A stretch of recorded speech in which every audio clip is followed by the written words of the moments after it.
എല്ലാവർക്കും നമസ്കാരം, good evening. And ഇപ്പോൾ 42 പേര് ലോഗിൻ ചെയ്തിട്ടുണ്ട്. എനിക്കൊന്ന് ആൾക്കാരിന് കൂടുതൽ ആൾക്കാർ വന്നോളൂ. ഏതായാലും ഞാൻ ഡൽഹിയിൽ നിന്നാണ് സംസാരിക്കുന്നത്. ഇവിടെ ഇപ്പോൾ തണുപ്പ് തുടങ്ങി, അപ്പോൾ അതുകൊണ്ടാണ് ഞാൻ ജാക്കറ്റ് ഇട്ടിരിക്കുന്നത്. ഞാനിപ്പോൾ സാധാരണ ഞാൻ ഓടുന്നത് രാവിലെയായിരുന്നു, എല്ലാ ദിവസവും 5 കിലോമീറ്റർ ഓടും. പക്ഷേ ഇപ്പോൾ ഡൽഹിയിൽ ഇന്നലത്തെ പൊല്യൂഷൻ ലെവല് ഏതാണ്ട് 450 എയർ ക്വാളിറ്റി ഇൻഡെക്സ്. അപ്പം ഈവൻ PM2.5 എന്ന് പറഞ്ഞ ഏറ്റവും ലൈറ്റായിട്ടുള്ള പാർട്ടിക്കിൾസ് അതും വളരെ കൂടുതലാണ്. അതുകൊണ്ട് നമ്മൾ ഈ 2.5 PM ഉള്ള പാർട്ടിക്കിൾസ് ആണെങ്കിൽ നമ്മുടെ ശ്വാസകോശത്തിലേക്കും നമ്മുടെ ബ്ലഡ് സിസ്റ്റത്തിലേക്കൊക്കെ കടന്നു പോകുന്നതാണ്. PM10 ആണെങ്കിൽ വലിയ പ്രശ്നമില്ല, പക്ഷെ അത് മോശമാണെങ്കിൽ തന്നെയും. അപ്പോൾ ഇവിടെ ഇപ്പോൾ AQI 450 PM2.5 വളരെ കൂടുതലാണ്. അതുകൊണ്ട് രാവിലെ ഈ തണുപ്പത്ത് നമ്മൾ ഓടാൻ പോയാൽ ഈ തണുപ്പ് കൊണ്ട് ഈ പൊല്യൂഷനൊക്കെ താഴെ നമ്മുടെ ഭൂമിയുടെ അടുത്ത് വന്ന് കിടക്കും. It is be closer to the earth and therefore നമ്മൾ രാവിലെ ഓടാൻ പോകുന്ന അത്ര അഡ്വൈസബിൾ അല്ല. അതുകൊണ്ട് ഞാനിപ്പം എൻ്റെ ഓട്ടം വൈകുന്നേരത്തേക്ക് മാറ്റി. So I am just back. നിങ്ങൾ എത്ര പേര് ഓടുന്നുണ്ടെന്ന് എനിക്കറിഞ്ഞുകൂടാ. നമ്മുടെ പ്രധാനമായിട്ടൊരു പ്രശ്നം, നമുക്ക് കേരളത്തിൽ ഇത്രയും വിദ്യാഭ്യാസമുള്ള സ്ഥലമാണെങ്കിൽ തന്നെയും നമുക്ക് നമ്മളെ തന്നെ നോക്കാനായിട്ടുള്ള ഒരു അലംഭാവമുണ്ട്. I think it is a complete negligence. ശരിക്കും പറഞ്ഞാൽ ഇന്ന് ലോകത്തിൽ ഏറ്റവും കൂടുതൽ മരുന്ന് കഴിക്കുന്നത് എനിക്കൊന്ന് മലയാളികളാണെന്ന് തോന്നുന്നു. എല്ലാവരും ഡോക്ടർമാരെ പോയി കാണും, മരുന്ന് കഴിക്കും. എന്തോരം മരുന്നാണ് കഴിക്കുന്നത്. ഞാനും കഴിക്കുന്നുണ്ട്, ഇല്ലെന്ന് ഞാൻ പറയുന്നില്ല. എങ്കിൽ തന്നെ ഇതൊക്കെ മിക്കവാറും പ്രശ്നങ്ങൾ എന്ന് പറഞ്ഞാൽ നമ്മൾ നല്ലവണ്ണം ഭക്ഷണം കഴിക്കും. കപ്പയും ചോറും ഇതാണല്ലോ നമ്മുടെ പ്രധാന. പിന്നെ ചേമ്പ്, കാച്ചിക്ക, ചേന, ഇതിനകത്ത് എല്ലാം മുഴുവൻ ഷുഗറാണ്. അപ്പോൾ അതൊക്കെ നല്ലോണം കഴിക്കും. വലിയ ഇഷ്ടമുള്ള കാര്യങ്ങളാണ് ഈ കപ്പയും ചേനയും ഇതെല്ലാം കൂടെ. ഞാൻ നാട്ടിൽ പോയാലും ഞാൻ സാധാരണ കൊണ്ടുവരുന്നത് ഇതൊക്കെയാണ്. അതൊക്കെ നല്ല കാര്യങ്ങളാണ്. പക്ഷെ പ്രശ്നം എന്താണെന്ന് വെച്ചാൽ ഇതും കഴിച്ച് അതിൻ്റെ കൂടെ നല്ലവണ്ണം ബീഫില്ലാതെ മലയാളിക്ക് ജീവിക്കാൻ പറ്റൂല. കഴിച്ചിട്ട് നമ്മൾ ശരീരം അനക്കൂല. ഇതാ പ്രശ്നം. കേരളത്തിൽ എത്ര പേരാണ് ശരിക്കും ഓടാൻ പോകുന്നത്? എത്ര പേരാണ് പോകുന്നത്? ഞാൻ കൊച്ചിയിൽ എനിക്ക് ഫ്ലാറ്റുണ്ട്. അപ്പോൾ ഞാൻ അവിടെ ഉള്ളപ്പോൾ ഞാൻ നടക്കാൻ പോകുമായിരുന്നു രാവിലെ ആ സ്റ്റേഡിയത്തിൽ. പിന്നെ ചിലപ്പോഴൊക്കെ ആ സുഭാഷ് ചന്ദ്ര പാർക്കിൻ്റെ സൈഡിൽ കൂടെ നടക്കാൻ പോകുമായിരുന്നു. എൻ്റെ ഫ്ലാറ്റ് അവിടെയാണ്. ആകെ എത്ര പേരാണ് നടക്കാൻ പോകുന്നത്? കൊച്ചി പോലെയുള്ള വലിയ സിറ്റികളിൽ എത്ര പേരാണ് നടക്കുന്നത്? പിന്നെ അങ്ങനെ ഒരു കോൺഷ്യസ്നെസ് ഇല്ലേ? എന്ത് വേണമെങ്കിലും കഴിക്കുക, എന്ത് വേണമെങ്കിലും ആകാം. പക്ഷെ ഞാൻ അതിനപ്പുറത്ത് ഞാൻ നോക്കൂല. അതൊക്കെ വരുന്നിടത്ത് വന്നോട്ടെ എന്ന് ഒരു ചിന്തയിലാണ്.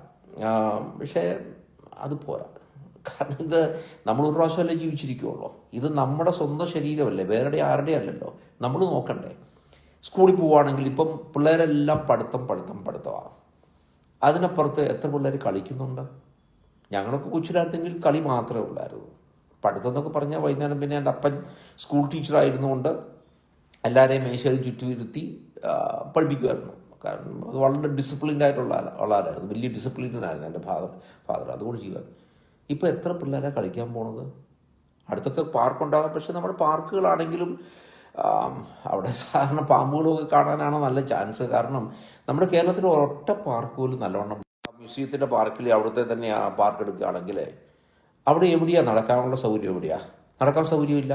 എറണാകുളത്തെ നമ്മുടെ സുഭാഷ് ചന്ദ്രബോസ് പാർക്കിൽ അവിടുത്തെ നടക്കാനുള്ള വാക്കിംഗ് ട്രാക്ക് ഉണ്ടല്ലോ, അവിടെ എങ്ങനെ നടക്കുന്നത്? കാരണം ഇതെല്ലാം സിമെൻറ്റ് ചെയ്തും കോൺക്രീറ്റ് ചെയ്തിട്ടിരിക്കുക. അങ്ങനെയുള്ള സ്ഥലത്ത് നമ്മൾ ജോഗ് ചെയ്ത് നമ്മുടെ മുട്ടിന് കേടാവും, മുട്ട് റീപ്ലേസ് ചെയ്യേണ്ടി വരും. അതൊക്കെ നടക്കുന്ന കാര്യമാണ്. ഞങ്ങളൊക്കെ ഡൽഹിയിൽ ഇവിടെ ലോധി ഗാർഡനിലാണ് ഞാൻ നടക്കാൻ പോകുന്നത്. എൻ്റെ വീട് കഴിഞ്ഞ് എൻ്റെ ലോധി ഗാർഡനടുത്ത് രണ്ടാമത്തെ വീടാണ് എൻ്റെ വീട്. ഇവിടെ കോൺക്രീറ്റ് ഇട്ടിട്ട് നടക്കാൻ ആവശ്യമുള്ളവർക്ക്, ബാക്കി ഓടാനും ഫാസ്റ്റായിട്ട് നടക്കാനും വേണ്ടിയുള്ളവർക്കെല്ലാം വേണ്ടി അതിൻ്റെ അപ്പുറത്തായിട്ട് ജോഗിങ് ട്രാക്ക് എന്ന് പറഞ്ഞാൽ മണ്ണുകൊണ്ട് ഉണ്ടാക്കിയിരിക്കുന്ന ട്രാക്കാണ്. അവിടെ എല്ലാവരും നടക്കുന്നു, ഓടുന്നു, എല്ലാവരും ചെയ്യുന്നത്. അതുകൊണ്ട് മലയാളികൾ സൂക്ഷിക്കേണ്ട കാര്യം, ഐ തിങ്ക് ഈറ്റ് പ്രോപ്പർലി. പിന്നെ ആവശ്യമില്ലാതെ കഴിക്കുന്നത്. നമ്മൾ വൈകുന്നേരമൊക്കെ ഡ്രിങ്ക്സിൻ്റെ കൂടെ ഇങ്ങനെ അങ്ങ് കഴിച്ചുകൊണ്ടിരിക്കും, ബീഫും മറ്റേതും മറിച്ചോ. ആവശ്യമില്ലാതെ തന്നെ കഴിക്കുന്നത്. പിന്നെ രണ്ടാമത്തെ കാര്യം, നല്ല ഭക്ഷണം കഴിച്ചുകൂടെ? പണ്ടൊക്കെ ഞങ്ങളൊക്കെ കുട്ടികളായിരിക്കുമ്പോൾ എൻ്റെ അപ്പനും അമ്മയ്ക്കും 9 പിള്ളേരുണ്ടായിരുന്നു. ഞങ്ങൾ ഗ്രാമത്തിൽ നിന്നാണ് വന്നത്. എൻ്റെ അപ്പനും അമ്മയും 2 പിള്ളേരെ കൊണ്ട് ദത്തെടുത്തു ഓർഫനേജിൽ. അപ്പം ഞങ്ങൾ 11 പിള്ളേരായി.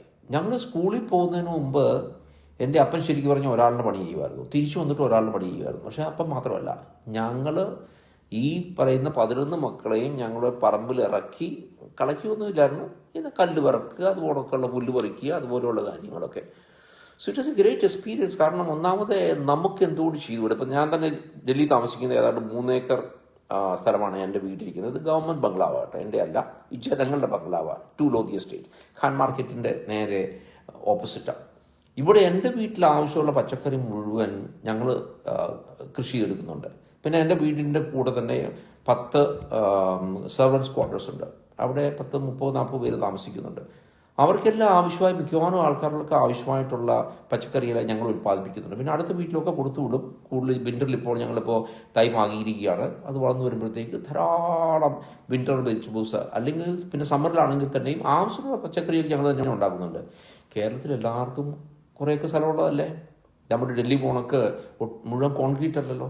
എന്തുകൊണ്ട് ഒരു തുമ്പ എടുത്തൊന്ന് കളച്ചുകൂടാ? എന്തുകൊണ്ട് കുറച്ച് വിത്ത് നട്ടുകൂടാ? എന്തുകൊണ്ട് നമുക്ക് ചെയ്തുകൂടാ? ഇതൊക്കെ നമ്മുടെ സംസ്കാരത്തിൻ്റെ ഭാഗമായിരുന്നല്ലോ. ഞാൻ തന്നെ കാഞ്ഞിരപ്പള്ളിയിലെ MLA ആയിരുന്നു. അവിടെ ധാരാളം കാശുകാരുണ്ട്, കോടീശ്വരന്മാരുണ്ട്. പക്ഷേ അവരൊക്കെ എങ്ങനെയാണ് കാശുകാരായത്? വളരെ ലളിതമാണ്. തൂമ്പ എടുത്ത് കളച്ച് പറമ്പിലിറങ്ങി പണി ചെയ്ത് ആ ഒരു സംസ്കാരം കൊണ്ടാണ് കാശുണ്ടാക്കിയത്. അപ്പോൾ ഇതൊക്കെ നമ്മളൊക്കെ വെറുതെ കാശുണ്ടാക്കിയാൽ മാത്രം പോരാ, ആരോഗ്യവാനായി ജീവിക്കുക. ഞങ്ങളുടെ വീട്ടിൽ ധാരാളം പച്ചക്കറി കഴിക്കും. അതുകൊണ്ട് നമുക്ക് ആരോഗ്യം പൊതുവെ മെച്ചമാണ്. ഇപ്പം തന്നെ എനിക്ക് കോവിഡായിരുന്നു. എനിക്ക് 67 വയസ്സുണ്ട്. ഞാൻ അത്ര ചെറുപ്പമൊന്നുമല്ല, മാനസികമായി ചെറുപ്പമാണെങ്കിൽ തന്നെയും, because I still think very young, എങ്കിൽ തന്നെയും എനിക്ക് കോവിഡ് വന്നിട്ട് യാതൊരു ലക്ഷണവും കാണിച്ചില്ല. കഴിഞ്ഞ മാസം 12-ാം തീയതി കോവിഡ് വന്നു. വെറുതെ ഒരു തൊണ്ടയിലൊരു കറുപ്പ് വന്നപ്പോൾ പരിശോധിച്ചപ്പോൾ സർപ്രൈസായിട്ട് കോവിഡായി. അപ്പോൾ എനിക്ക് യാതൊരു ലക്ഷണമില്ല. പനിയില്ലായിരുന്നു, തലവേദനയില്ലായിരുന്നു, ശരീരത്തിൽ വേദനയില്ലായിരുന്നു, ഒരു കുഴപ്പമില്ലായിരുന്നു. അതുകൊണ്ട് എന്ത് സംഭവിച്ചു എന്നറിയോ? നമ്മളിതൊക്കെ പറയുന്നതാണ് ദൈവാനുഗ്രഹം. നമുക്ക് ജീവിതത്തിൽ എന്ത് സംഭവിച്ചാലും അത് നല്ലതാണ് എന്ന് നമ്മളങ്ങ് തീരുമാനിക്കുകയാണെങ്കിൽ പിന്നെ അത് നല്ലതാണ്. അപ്പം ഞാനത് ചെയ്തു എന്ന് പറയാമോ? ഞാനൊരു പുസ്തകം എഴുതാനങ്ങ് തീരുമാനിച്ചു. ഈ ക്വാറന്റൈൻ്റെ കാലത്ത് ഞാൻ 14 ദിവസമല്ല, ഏകദേശം 20 ദിവസത്തോളം ക്വാറന്റൈനിലായിരുന്നു. എൻ്റെ ഭാര്യയ്ക്കും മകൻ ലണ്ടനിൽ നിന്ന് അവധിക്ക് വന്നിരിക്കുന്നുണ്ടായിരുന്നു. അവർ രണ്ടുപേർക്കും ഒന്നും ഒരു പ്രശ്നം ഉണ്ടായില്ല. വീട്ടിൽ ഞങ്ങളെ സഹായിക്കുന്ന ആൾക്കാർക്ക് ഒരു പ്രശ്നമില്ല. ഞാൻ മാത്രമേ പോസിറ്റീവ് ഉള്ളായിരുന്നു. ഞാനൊരു കൊച്ചുമുറിയിലിരുന്ന് ഞാൻ ഒരു പുസ്തകം എഴുതാനങ്ങ് തീരുമാനിച്ചു. വലിയ പുസ്തകമാണ്. ഞാൻ എഡിറ്റ് ചെയ്യുകയാണത്. എൻ്റെ IAS ബാച്ച്മേറ്റ്സ് എല്ലാം കൂടെ കഴിഞ്ഞ 6 വർഷമായി മോദി ഗവൺമെൻറ് എന്തൊക്കെ ചെയ്തു, ഓരോ സെക്ടറും എടുത്ത് അത് എഴുതി. ഞാനൊരു ഡെഡ് ലൈൻ കൊടുത്തു. എല്ലാവർക്കും 10-15 ദിവസത്തെ ഡെഡ് ലൈൻ കൊടുത്തു. എൻ്റെ ക്വാറന്റൈൻ കഴിഞ്ഞപ്പോഴത്തേക്ക് ആ പുസ്തകം തീർന്നു. വേണമെങ്കിൽ കണ്ടോളൂ. ഇതാ ആ പുസ്തകം. 22 ചാപ്റ്റർ ഉണ്ട്. തീർന്നു, പുസ്തകം തീർന്നു. ഞാനിപ്പോൾ 3-ാമത്തെ 4-ാമത്തേക്ക് എഡിറ്റിംഗാണ് ചെയ്തുകൊണ്ടിരിക്കുന്നത്. അപ്പോൾ എനിക്ക് കോവിഡ് വന്നപ്പോഴും നമ്മുടെ ജീവിതം അപ്പോൾ എന്താ നമ്മുടെ ചിന്തയെന്നറിയോ? അയ്യോ, നമ്മളെത്ര കാലം ജീവിച്ചിരിക്കും നമുക്ക് അറിയത്തില്ലല്ലോ. അതുകൊണ്ട് നമ്മൾ പെട്ടെന്ന് തീർക്കുക. ഞാൻ എൻ്റെ ഫ്രണ്ട്സിനോടൊക്കെ പറഞ്ഞു, എനിക്ക് കോവിഡാ, അതുകൊണ്ട് എനിക്കൊരു ഉദ്ദേശമുണ്ട്. എൻ്റെ ക്വാറന്റൈൻ തീരുന്നതിന് മുമ്പ് എനിക്ക് ഈ പുസ്തകം തീർക്കണമെന്ന്. പുസ്തകം തീർത്തു. ചെറിയ പുസ്തകമൊന്നുമല്ല, 1000-400 പേജെങ്കിലും കാണും.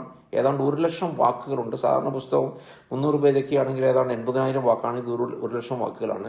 എൻ്റെ ബാച്ച്മേറ്റ്സും ഗവൺമെൻറ് ഓഫ് ഇന്ത്യ സെക്രട്ടറിമാരായിരുന്ന ഈ വിഷയത്തെപ്പറ്റി ഓരോ വിഷയം ഇപ്പോൾ തന്നെ ആദ്യത്തെ ചാപ്റ്റർ തന്നെ എടുക്കുന്നത് മോദി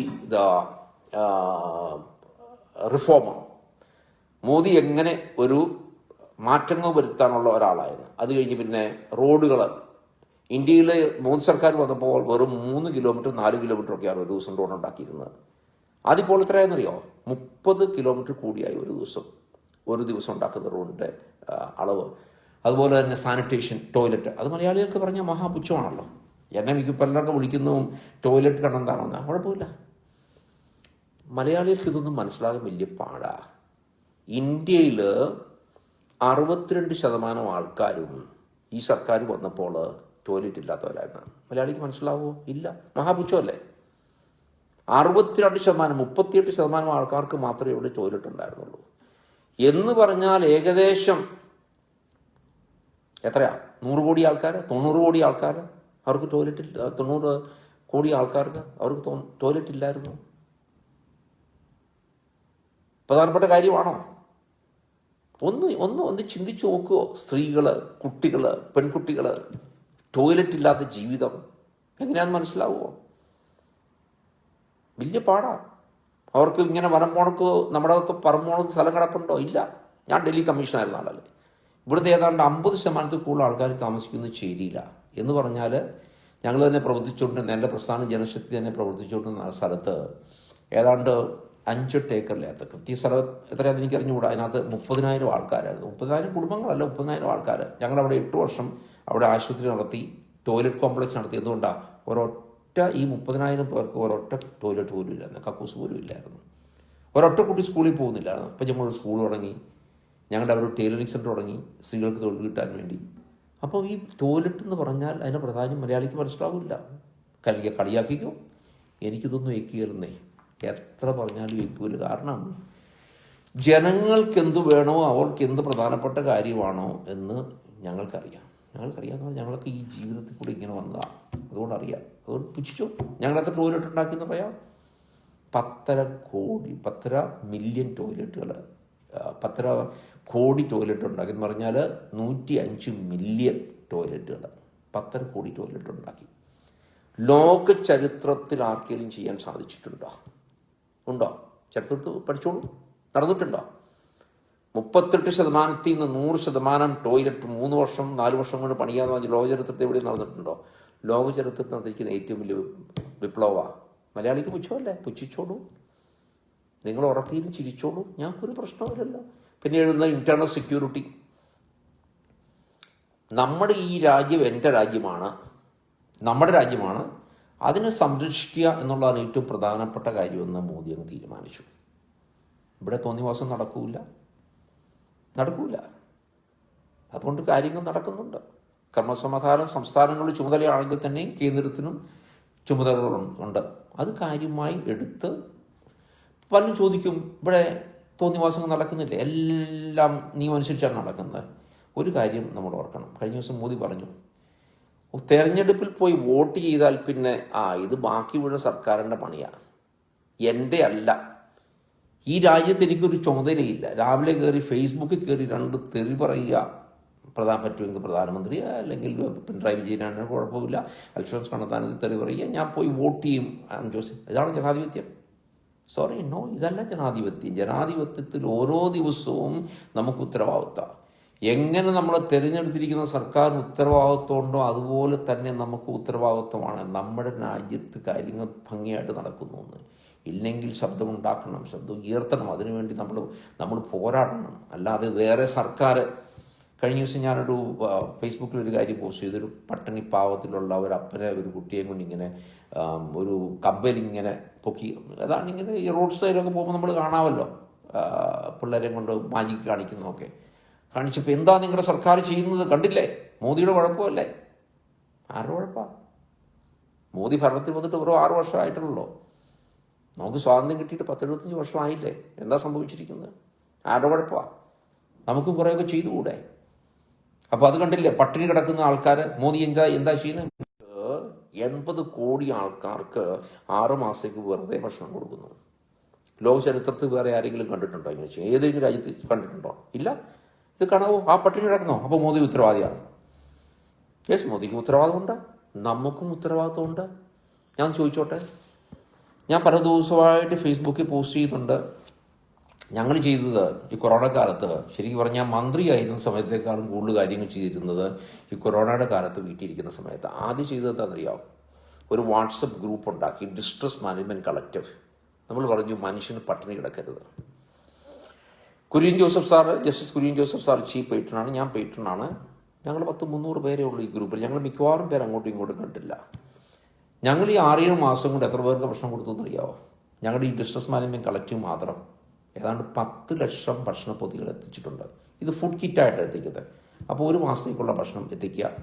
ഞങ്ങൾ ഏതാണ്ട് 5-6 മാസം കൊണ്ട് 10 ലക്ഷം പേർക്ക് ഭക്ഷണം കൊടുത്തു. കേരളത്തിൽ മാത്രമല്ല, ഞങ്ങൾ ദുബായി കൊടുത്തിട്ടുണ്ട്, ഒമാനിൽ കൊടുത്തിട്ടുണ്ട്, സൗദി അറേബ്യയിൽ കൊടുത്തിട്ടുണ്ട്, മിസോറാമിൽ കൊടുത്തിട്ടുണ്ട്.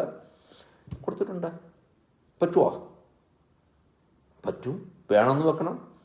അത് കഴിഞ്ഞ് ഞങ്ങൾ തീരുമാനിച്ചു. എൻ്റെ അമ്മ കോവിഡ് കാലത്ത് കോവിഡ് വന്നു, ഭേദമായി. അമ്മ 1 മാസത്തേക്ക് ഡൽഹിയിലേക്ക് വന്നതാണ്. കോവിഡ് ഭേദമായിട്ടും അമ്മയ്ക്ക് ശ്വാസകോശത്തിൽ പ്രശ്നമുണ്ടായി. അവസാനം ഹാർട്ട് അറ്റാക്കായിട്ടാണ് മരിച്ചത്. അപ്പോൾ ഞങ്ങൾ തീരുമാനിച്ചു, നമ്മുടെ ജീവിതത്തിൽ ഏറ്റവും പ്രധാനപ്പെട്ട ആൾക്കാർ ആരാ? അമ്മ. നമ്മളെ വളർത്താൻ എന്തോ ഒരു ബുദ്ധിമുട്ടി ജീവിതം മുഴുവൻ നമുക്ക് വേണ്ടി സാക്രിഫൈസ് ചെയ്ത അമ്മമാർ. അവരെന്തെല്ലാം വേണമെങ്കിലും ചെയ്യും. പട്ടിണി കിടന്നാണ് പലരും മക്കളെ വളർത്തുന്നത്. എൻ്റെ അപ്പനും അമ്മയ്ക്കും ഞങ്ങൾക്ക് വലിയ പ്രശ്നമൊന്നുമില്ല. എങ്കിൽ തന്നെയും വളരെ കഠിനമായി അധ്വാനിച്ചാണ് ഞങ്ങളെ വളർത്തിയത്. എല്ലാവരുടെയും അങ്ങനെയല്ലേ? അപ്പോൾ ഞങ്ങൾ അമ്മയുടെ പേരിൽ മദേഴ്സ് മീൽ എന്ന് പറഞ്ഞൊരു പ്രോഗ്രാം തുടങ്ങി. കഴിഞ്ഞ ഓഗസ്റ്റ് 15 തുടങ്ങിയ. ഇപ്പം ഞങ്ങൾ കേരളത്തിൽ പാലിയേറ്റീവ് കെയറിൽ താമസിക്കുന്ന ആൾക്കാർ, അവരുമായിട്ട് ഡിപ്പെൻഡ് ചെയ്യുന്ന ആൾക്കാർക്ക്, പണ്ടൊക്കെ ആണെങ്കിൽ കല്യാണവും മാമോദിസമൊക്കെ നടക്കുമ്പോൾ ആൾക്കാരൊക്കെ ഭക്ഷണം കൊണ്ട് കൊടുക്കുമായിരുന്നു, കാശ് കൊടുക്കുമായിരുന്നു. ഇപ്പം ഈ കോവിഡ് വന്ന പിന്നെ ആരും കൊടുക്കുന്നില്ല. ഇപ്പം ഞങ്ങൾ ആരും പട്ടിണിയില്ല, ഒന്നാമതേ മരിക്കാൻ പോവുക. അങ്ങനെയൊരു സ്ഥിതിയിൽ ഈ പാലിയേറ്റീവ് കെയറിലെ ആൾക്കാർ, കുടുംബങ്ങൾ, ആ സമയത്ത് ഭക്ഷണം പോലും ഇല്ല. അപ്പം ഞങ്ങൾ തീരുമാനിച്ചു, കേരളത്തിലെ എല്ലാ ജില്ലകളിലും ഏതാണ്ട് 1400 കുടുംബങ്ങളെ എടുത്തിട്ട് ഞങ്ങൾ എല്ലാ മാസവും ഭക്ഷണ കിറ്റ് കൊടുക്കുക. ഏതാണ്ട് 50 മീൽസോളം അതിനകത്തുണ്ട്. ഞങ്ങളിതൊരു എമർജൻസി കിറ്റ് എന്നേ പറയുന്നുള്ളൂ. അതിനകത്ത് എല്ലാം നല്ല ഭംഗിയായിട്ട് ഒരു മാസം കഴിക്കാനുണ്ടെന്ന് ഒരു എമർജൻസി കിറ്റ് കൊടുക്കുന്നുണ്ട്. ഞങ്ങൾ തുടങ്ങി. ഈ 1400 കുടുംബങ്ങൾക്ക് തന്നെയായിട്ട് ഞങ്ങൾ കൊടുക്കുന്ന ഏതാണ്ട് 3,35,000 മീൽസ് എന്ന് പറഞ്ഞാൽ അത്രയും ആൾക്കാർക്ക് കഴിക്കാനുള്ള ഭക്ഷണമാണ് നമ്മൾ എത്തിക്കുന്നത്. മൊത്തമായിട്ട് കൂട്ടിയാൽ 1,400 ഗുണം ഒരു കിറ്റ് എന്ന് പറഞ്ഞാൽ ഏതാണ്ട് 40 നേരത്തെ ഭക്ഷണമാണ്. 40 പേർക്ക് കഴിക്കാനുള്ള ഭക്ഷണമാണ്. അതിനെ നമ്മൾ 6 മാസത്തേക്ക് ഗുണിക്കുകയാണെങ്കിൽ ഏതാണ്ട് 3,35,000 നമുക്ക് കിട്ടും. നമ്മൾ 10 ലക്ഷം പേർക്കാണ് കൊടുക്കാൻ പോകുന്നത്. എനിക്ക് തോന്നി 10 ലക്ഷം പേർക്കെന്നുള്ളത് ഇപ്പോൾ ഞങ്ങൾ 2 മാസമേ തുടങ്ങിയിട്ട് ഞങ്ങൾ 10 ലക്ഷമല്ല, ചിലപ്പോൾ 20 ലക്ഷം 30 ലക്ഷം ആവും. ചെയ്യാൻ പറ്റുമോ? ചെയ്യാൻ പറ്റും. വലിയ ബുദ്ധിമുട്ടുണ്ട്, ഒന്നുമില്ല. വെറും 500 രൂപ ഒരു മാസം കൊടുത്താൽ ഒരു വർഷത്തേക്കുള്ള ഭക്ഷണത്തിന് 6,000 രൂപ മതി. നമുക്ക് എല്ലാവർക്കും ചെയ്യാൻ പറ്റുന്നതല്ലേ. ഞാൻ ഇത്രയും പ്രാവശ്യം ഞാൻ എൻ്റെ ഫേസ്ബുക്കിൽ പോസ്റ്റ് ചെയ്തിട്ടും എൻ്റെ ഫേസ്ബുക്കിൽ ഏതാണ്ട് 1 ലക്ഷം ആൾക്കാരായിട്ട് എൻ്റെ ഫേസ്ബുക്ക് പേജിലുണ്ട്. ഒരാൾ പോലും അങ്ങോട്ട് പൈസ അക്കൗണ്ട് നമ്പറും പല പ്രാവശ്യം കൊടുത്തിട്ടുണ്ടെന്ന് എനിക്ക് സംശയമാണ്. അല്ല, എന്നെ അറിയിക്കാൻ കൊടുത്ത ആൾക്കാർ കാണുമായിരിക്കും, എനിക്ക് അറിഞ്ഞുകൂടാ. നമുക്ക് ചെയ്തു കൂടെ? നമ്മളൊക്കെ പ്രശ്നം എന്നറിയാം. നമ്മൾ പണ്ടൊക്കെ ആണെങ്കിൽ നമ്മുടെ ഗ്രാമത്തിൽ ആരും പട്ടിണി കിടക്കുകയില്ലായിരുന്നു. ഏത് വീട്ടിൽ വേണമെങ്കിലും ഉച്ചയ്ക്ക് കയറി ചെന്നാൽ, വലിയ കാശുകാരല്ലെങ്കിലും സാധാരണക്കാരാണെങ്കിലും ആര് കയറി ചെന്നാലും അവിടെ ഭക്ഷണം ഉണ്ടാവും, ഒരാൾ കൂടെ 2 പേർ കൂടെ. ഇപ്പം അങ്ങനെ ഒരു സംസ്കാരമാണ്. ഞാൻ പണ്ടൊക്കെ ആണെങ്കിൽ വല്യപ്പനും വല്യമ്മയും അവരൊക്കെ നമ്മുടെ കുടുംബത്തിൻ്റെ ഭാഗമായിരുന്നു. നമ്മൾ ബാക്കിയുള്ളവരുടെ കസിൻസിൻ്റെ ഒക്കെ വീട്ടിൽ പോയി കിടക്കുമായിരുന്നു. ഇപ്പം അങ്ങനെ നടക്കുന്നില്ല. ഭക്ഷണവും ആർക്കും കാണില്ല. കസിനും ഭക്ഷണ സമയത്ത് കയറി വന്നാൽ, അറിയിക്കാതെ വന്നാൽ ഭക്ഷണം കൊടുക്കുമോ? സാധനം നടക്കൂല. അപ്പം നമ്മളിപ്പോൾ ചെയ്തിരിക്കുന്നത്, ഞാൻ, എൻ്റെ കുടുംബം, എൻ്റെ ഭാര്യ, എൻ്റെ മക്കൾ, തീർന്നു. മക്കൾ വളർന്നു വരുമ്പോൾ അവർ നിങ്ങൾ പോയി പണി നോക്കാൻ പോലും. അതിലേക്ക് ഇന്ന് കേരളത്തിൽ ഏറ്റവും കൂടുതൽ ആൾക്കാർ നമ്മൾ ഓൾഡ് ഏജ് ഹോമിലേക്കൊക്കെ മാറുന്നത് കേരളത്തിലാണ്. നമ്മൾ ബുദ്ധിമുട്ടി, അപ്പനും അമ്മമാരും ബുദ്ധിമുട്ടി, എൻ്റെ മക്കൾക്ക് എല്ലാം വേണമെന്ന് വിചാരിച്ച് നമ്മളെല്ലാം സേവ് ചെയ്ത് കൊടുക്കുക. നമ്മൾ ജീവിതം ആസ്വദിക്കുന്ന പോലുമില്ല. എൻ്റെ ഉപദേശം അപ്പനമ്മമാരോട്, നിങ്ങൾ സന്തോഷമായി ജീവിക്കുക. പിള്ളേർക്ക് മാത്രം ഇങ്ങനെ വേണ്ടി കുന്നുകൂടി വെച്ചിരുന്നാൽ അവസാനം 11 മണിക്ക് ബാർ തുറക്കുമ്പോൾ അതിന് മുമ്പേ അവിടെ കാണും, സകല തോന്നിവാസവും കാണും. നിങ്ങളും ജീവിതം ആസ്വദിക്കുക. പിന്നെ അയൽവക്കത്ത് കണ്ടുപിടിക്കുക, എത്ര പേര് പട്ടിണിയുണ്ട് നമുക്ക് കണ്ടുപിടിച്ചോ കൂടെ. പിന്നെ ഞാൻ പറയുന്നത് മനുഷ്യൻ മാത്രമല്ല, ഈ ഭൂമിയിൽ മനുഷ്യൻ മാത്രം ജീവിച്ചാൽ മതിയോ? ഞാൻ ഈ പട്ടികളുടെയും മൃഗങ്ങളുടെയും പക്ഷികളുടെയും കാര്യമൊക്കെ പറയുമ്പോൾ എന്തോ ഒരു പുച്ഛമായിട്ട് ആൾക്കാർ ഫേസ്ബുക്കിലൊക്കെ റിയാക്ട് ചെയ്യുന്നറിയോ? നമ്മളെ ആരായി ഈ രാജാക്കന്മാരായിട്ട് അങ്ങ് അപ്പോയിന്റ് ചെയ്തത്? ഏതെങ്കിലും ദൈവം പറഞ്ഞിട്ടുണ്ടോ നീയാണ് ഭൂമിയുടെ രാജാവ്, നീ ഭരിച്ചോളൂ, നിനക്ക് എല്ലാത്തിനും കൊല്ലാം? സോറി, ഇല്ല. എല്ലാ മതക്കാരും പറയുന്നത് എന്താ? നമ്മളെല്ലാം ഒന്നാ. ഇതാണ് ഭാരത സംസ്കാരത്തിന് ഏറ്റവും വലിയ കാതൽ. എന്താ? നമ്മളെല്ലാം ഒന്നാ. വാസുദേവ കുടുംബകം, അതാ അടിസ്ഥാനമാണ്. ഇത് BJP-ക്കാരൻ്റെ ഒന്നും അല്ല, ഒരു തിയറി അല്ല. വാസുദേവ കുടുംബം, നമ്മളെല്ലാം ഒന്നാ. ഈ ഭൂമിയിലും മനുഷ്യനും മരങ്ങളും നദികളും പട്ടികളും പൂച്ചകളും പശുക്കളും എല്ലാം ജീവിക്കാനുള്ള ഈക്വൽ അധികാരമുണ്ട്. അല്ല, നമുക്ക് കൂടുതൽ നമ്മുടെ അഹങ്കാരമല്ല നമ്മൾ പറയുന്നത്. ഞാനിക്ക് എന്ത് വേണമെങ്കിൽ ചെയ്യും, ആരെ വേണമെങ്കിൽ വെടിവെക്കാം, ആരെ വേണമെങ്കിൽ കൊല്ലാം. അപ്പോൾ ഞങ്ങൾ ഈ കോവിഡ് കാലത്ത് ചെയ്തതെന്നറിയാം. കാരണം എല്ലാം ലോക്ക്ഡൗൺ ആയതുകൊണ്ട് പക്ഷികൾക്ക് പോലും ഭക്ഷണമില്ല. ഞങ്ങളിവിടെ ഫീഡിങ് തുടങ്ങി. എൻ്റെ വീട്ടിൽ ലോണിൽ 10-25 പക്ഷികൾ വരുന്നുണ്ട്. മയിലും ഉണ്ട്. 6 മയിലുകളുണ്ട് ഇവിടെ. 4 കുഞ്ഞുങ്ങളാണ്. ഞങ്ങൾ പരുന്തിന് ഭക്ഷണം കൊടുക്കാൻ തുടങ്ങി. ഇവിടെ ഈ വീടിന് ചുറ്റും മുഴുവൻ മരങ്ങളാണ് എൻ്റെ വീടിൻ്റെ കോമ്പൗണ്ട്. ഇപ്പോൾ ഏതാണ്ട് 300-350 പരുന്തുകൾ വരുന്നുണ്ട്. അതിന് ചിക്കനാണ് കൊടുക്കുന്നത്. നിങ്ങൾ ചിലപ്പോൾ ചോദിക്കുമായിരിക്കും, മനുഷ്യൻ കഴിച്ചിട്ടല്ലേ പരുന്ത് കഴിക്കുന്നത്, പക്ഷി കഴിക്കുന്നത്? സോറി, അല്ല, ഞാനത് വിശ്വസിക്കുന്നില്ല. എനിക്ക് കഴിക്കാൻ അവകാശമുണ്ട്. അവർക്കും കഴിക്കാൻ അവകാശമുണ്ട്. നമ്മൾ പങ്കിടണം. നിങ്ങൾക്ക് അത് തോന്നില്ല ചെയ്യണ്ട. എനിക്ക് വേറെ എന്താ പറയാനുള്ളത്? നിങ്ങൾ വിചാരിക്കുന്നത് ഞാൻ ഏത് മതത്തിലുള്ളതാണെങ്കിലും പ്രോഫറ്റ് എന്താ ചെയ്തിരുന്നറിയോ? ആ സൗദി അറേബ്യയൊക്കെ നല്ല തണുപ്പുള്ളിടത്ത് അന്ന് തീയിടുമായിരുന്നു. പക്ഷെ തീയിടുന്നതിന് മുമ്പ് പ്രോഫറ്റ് അവിടെ മുഴുവൻ അടിച്ച് തൂത്ത് ഉറപ്പ് വരുത്തുമായിരുന്നു. അവിടെ ഒരു ഉറുമ്പ് പോലും അവിടെ ഇല്ല എന്ന് ഉറപ്പ് വരുത്തുമായിരുന്നു. ഇങ്ങനെയാണ്. ഏതെങ്കിലും മതം പറയുന്നുണ്ടോ പോയി ഇതിനെല്ലാം അടിച്ചു നീ വെട്ടിക്കളഞ്ഞ് എല്ലാത്തിനെയും കൊന്ന് നീ അങ്ങ് ഭംഗിയായിട്ട് ജീവിക്കുക? ഇല്ല. ഇതൊക്കെ നമ്മുടെ ഇൻ്റർപ്രിട്ടേഷനാണ്. ഈ ഭൂമിയും ഇതിലും എല്ലാം കാത്തു സൂക്ഷിക്കാൻ നമുക്ക് ഉത്തരവാദിത്വമുണ്ട്. അതൊക്കെ ചെയ്യുന്നുണ്ട്. വേണ്ടേ? നമ്മൾക്ക് ഈ ഭൂമിയിൽ ഒരു പ്രാവശ്യം മാത്രമേ ജീവിച്ചിരിപ്പുള്ളൂ. ആ ഒരു പ്രാവശ്യം ജീവിച്ചിരിക്കുമ്പോൾ എത്ര മനുഷ്യ ജീവിതത്തിലേക്ക് സന്തോഷം കൂട്ടാൻ സാധിക്കുമോ? അതല്ലേ നമ്മൾ ചെയ്യേണ്ടത്. ഞാൻ ഒരു കാര്യം തീരുമാനിച്ചു. ഞാൻ കോളേജിൽ പഠിപ്പിക്കാൻ തീരുമാനിച്ചു. ചോദിച്ചാൽ ഏത് ജോലിക്ക് കയറിയല്ല ഏറ്റവും നല്ലോണം നമുക്ക് കാര്യങ്ങൾ ചെയ്യാൻ സാധിക്കുന്നത്? അപ്പോൾ കുറേ തീരുമാനിച്ചു IAS ആണ്. അങ്ങനെ IAS കയറി. പ്രശ്നം എന്താണെന്ന് വെച്ചാൽ ഇന്ന് ഏതാണ്ട് 15 ലക്ഷം പേര് IAS പരീക്ഷയ്ക്ക് എഴുതുന്നുണ്ട്. 100 പേര് IAS കിട്ടുന്നു. 100-150 പേര്. ഞങ്ങളുടെയൊക്കെ എടുക്കുമ്പോൾ 100 പേരേ ഉള്ളായിരുന്നു. ഇപ്പോൾ അത് ഏതാണ്ട് 150-180 ഒക്കെ ആക്കിയിട്ടുണ്ട്. ഈ 15 ലക്ഷം ആൾക്കാരിൽ നിന്ന് 100 പേരിൽ ഒരാൾ നമ്മളാകുമ്പോൾ നമുക്ക് സ്വാഭാവികമായിട്ടും അഹങ്കാരം ഉണ്ടാവും. ഞാൻ അവിടെ എത്തിക്കഴിഞ്ഞു. മസൂരിയിൽ ആ ഗേറ്റ് അങ്ങോട്ട് ക്രോസ് ചെയ്ത് കഴിയുമ്പോഴത്തേക്ക് നമുക്ക് ഞാൻ എത്തി ഇവിടെ. ഞാൻ ദൈവത്തിൻ്റെ പ്രത്യേക വ്യക്തിയാണ്. ഞാൻ ഇനി വായിക്കേണ്ട കാര്യമില്ല. ബാക്കിയുള്ളവരൊക്കെ പറയുന്നത് കേൾക്കേണ്ട കാര്യമില്ല. എന്തൊരു അഹങ്കാരമാണ് ഞങ്ങൾക്ക്. ഈ IAS ആർക്കും IPS ആർക്കും സർക്കാർ ഉദ്യോഗസ്ഥന്മാർക്കും ദൈവം ഏതാണ്ട് പ്രത്യേകം സൃഷ്ടിച്ച് ഈ ഭൂമിയിലേക്ക് വിട്ടിരിക്കുന്ന ആരെങ്കിലും പറഞ്ഞാൽ കേൾക്കോ? ഇല്ല, ഞങ്ങൾക്കെല്ലാം അറിയാം, നിങ്ങൾ പറയണ്ട. ഒരു സർക്കാർ ഉദ്യോഗസ്ഥനോട് ഇത് പറ്റൂല എന്ന് പറയുമ്പോൾ അദ്ദേഹത്തിനോട് ചോദിക്കാൻ പറ്റുമോ? എന്തുകൊണ്ട് പറ്റൂല, കാരണമെന്ന് പറയാൻ പറ്റുമോ? നിങ്ങളാരാ ചോദിക്കാന്നല്ലേ ചോദിക്കുന്നത്? സോറി. നമ്മൾ മുകളിലോട്ട് പോകും തോറും നമ്മൾ 15 ലക്ഷത്തിൽ ഒരാളാകുകയാണെങ്കിൽ 100 പേർ, അതിനകത്ത് 100 പേരിൽ ഒരാളാകുകയാണെങ്കിൽ നമ്മളെ എന്തിനാണ് ദൈവം തിരഞ്ഞെടുത്തിരിക്കുന്നത്? ദൈവവിശ്വാസിയാണെങ്കിൽ, അല്ലെങ്കിൽ നാച്ചുറലായിട്ടും ഇത്രയും പേരെ എടുക്കുമ്പോൾ എന്തിനാണ് തിരഞ്ഞെടുത്തിരിക്കുന്നത്? രാജ്യത്ത് മാറ്റം വരുത്താൻ വേണ്ടിയാണ്. പ്രത്യേകിച്ച് IAS.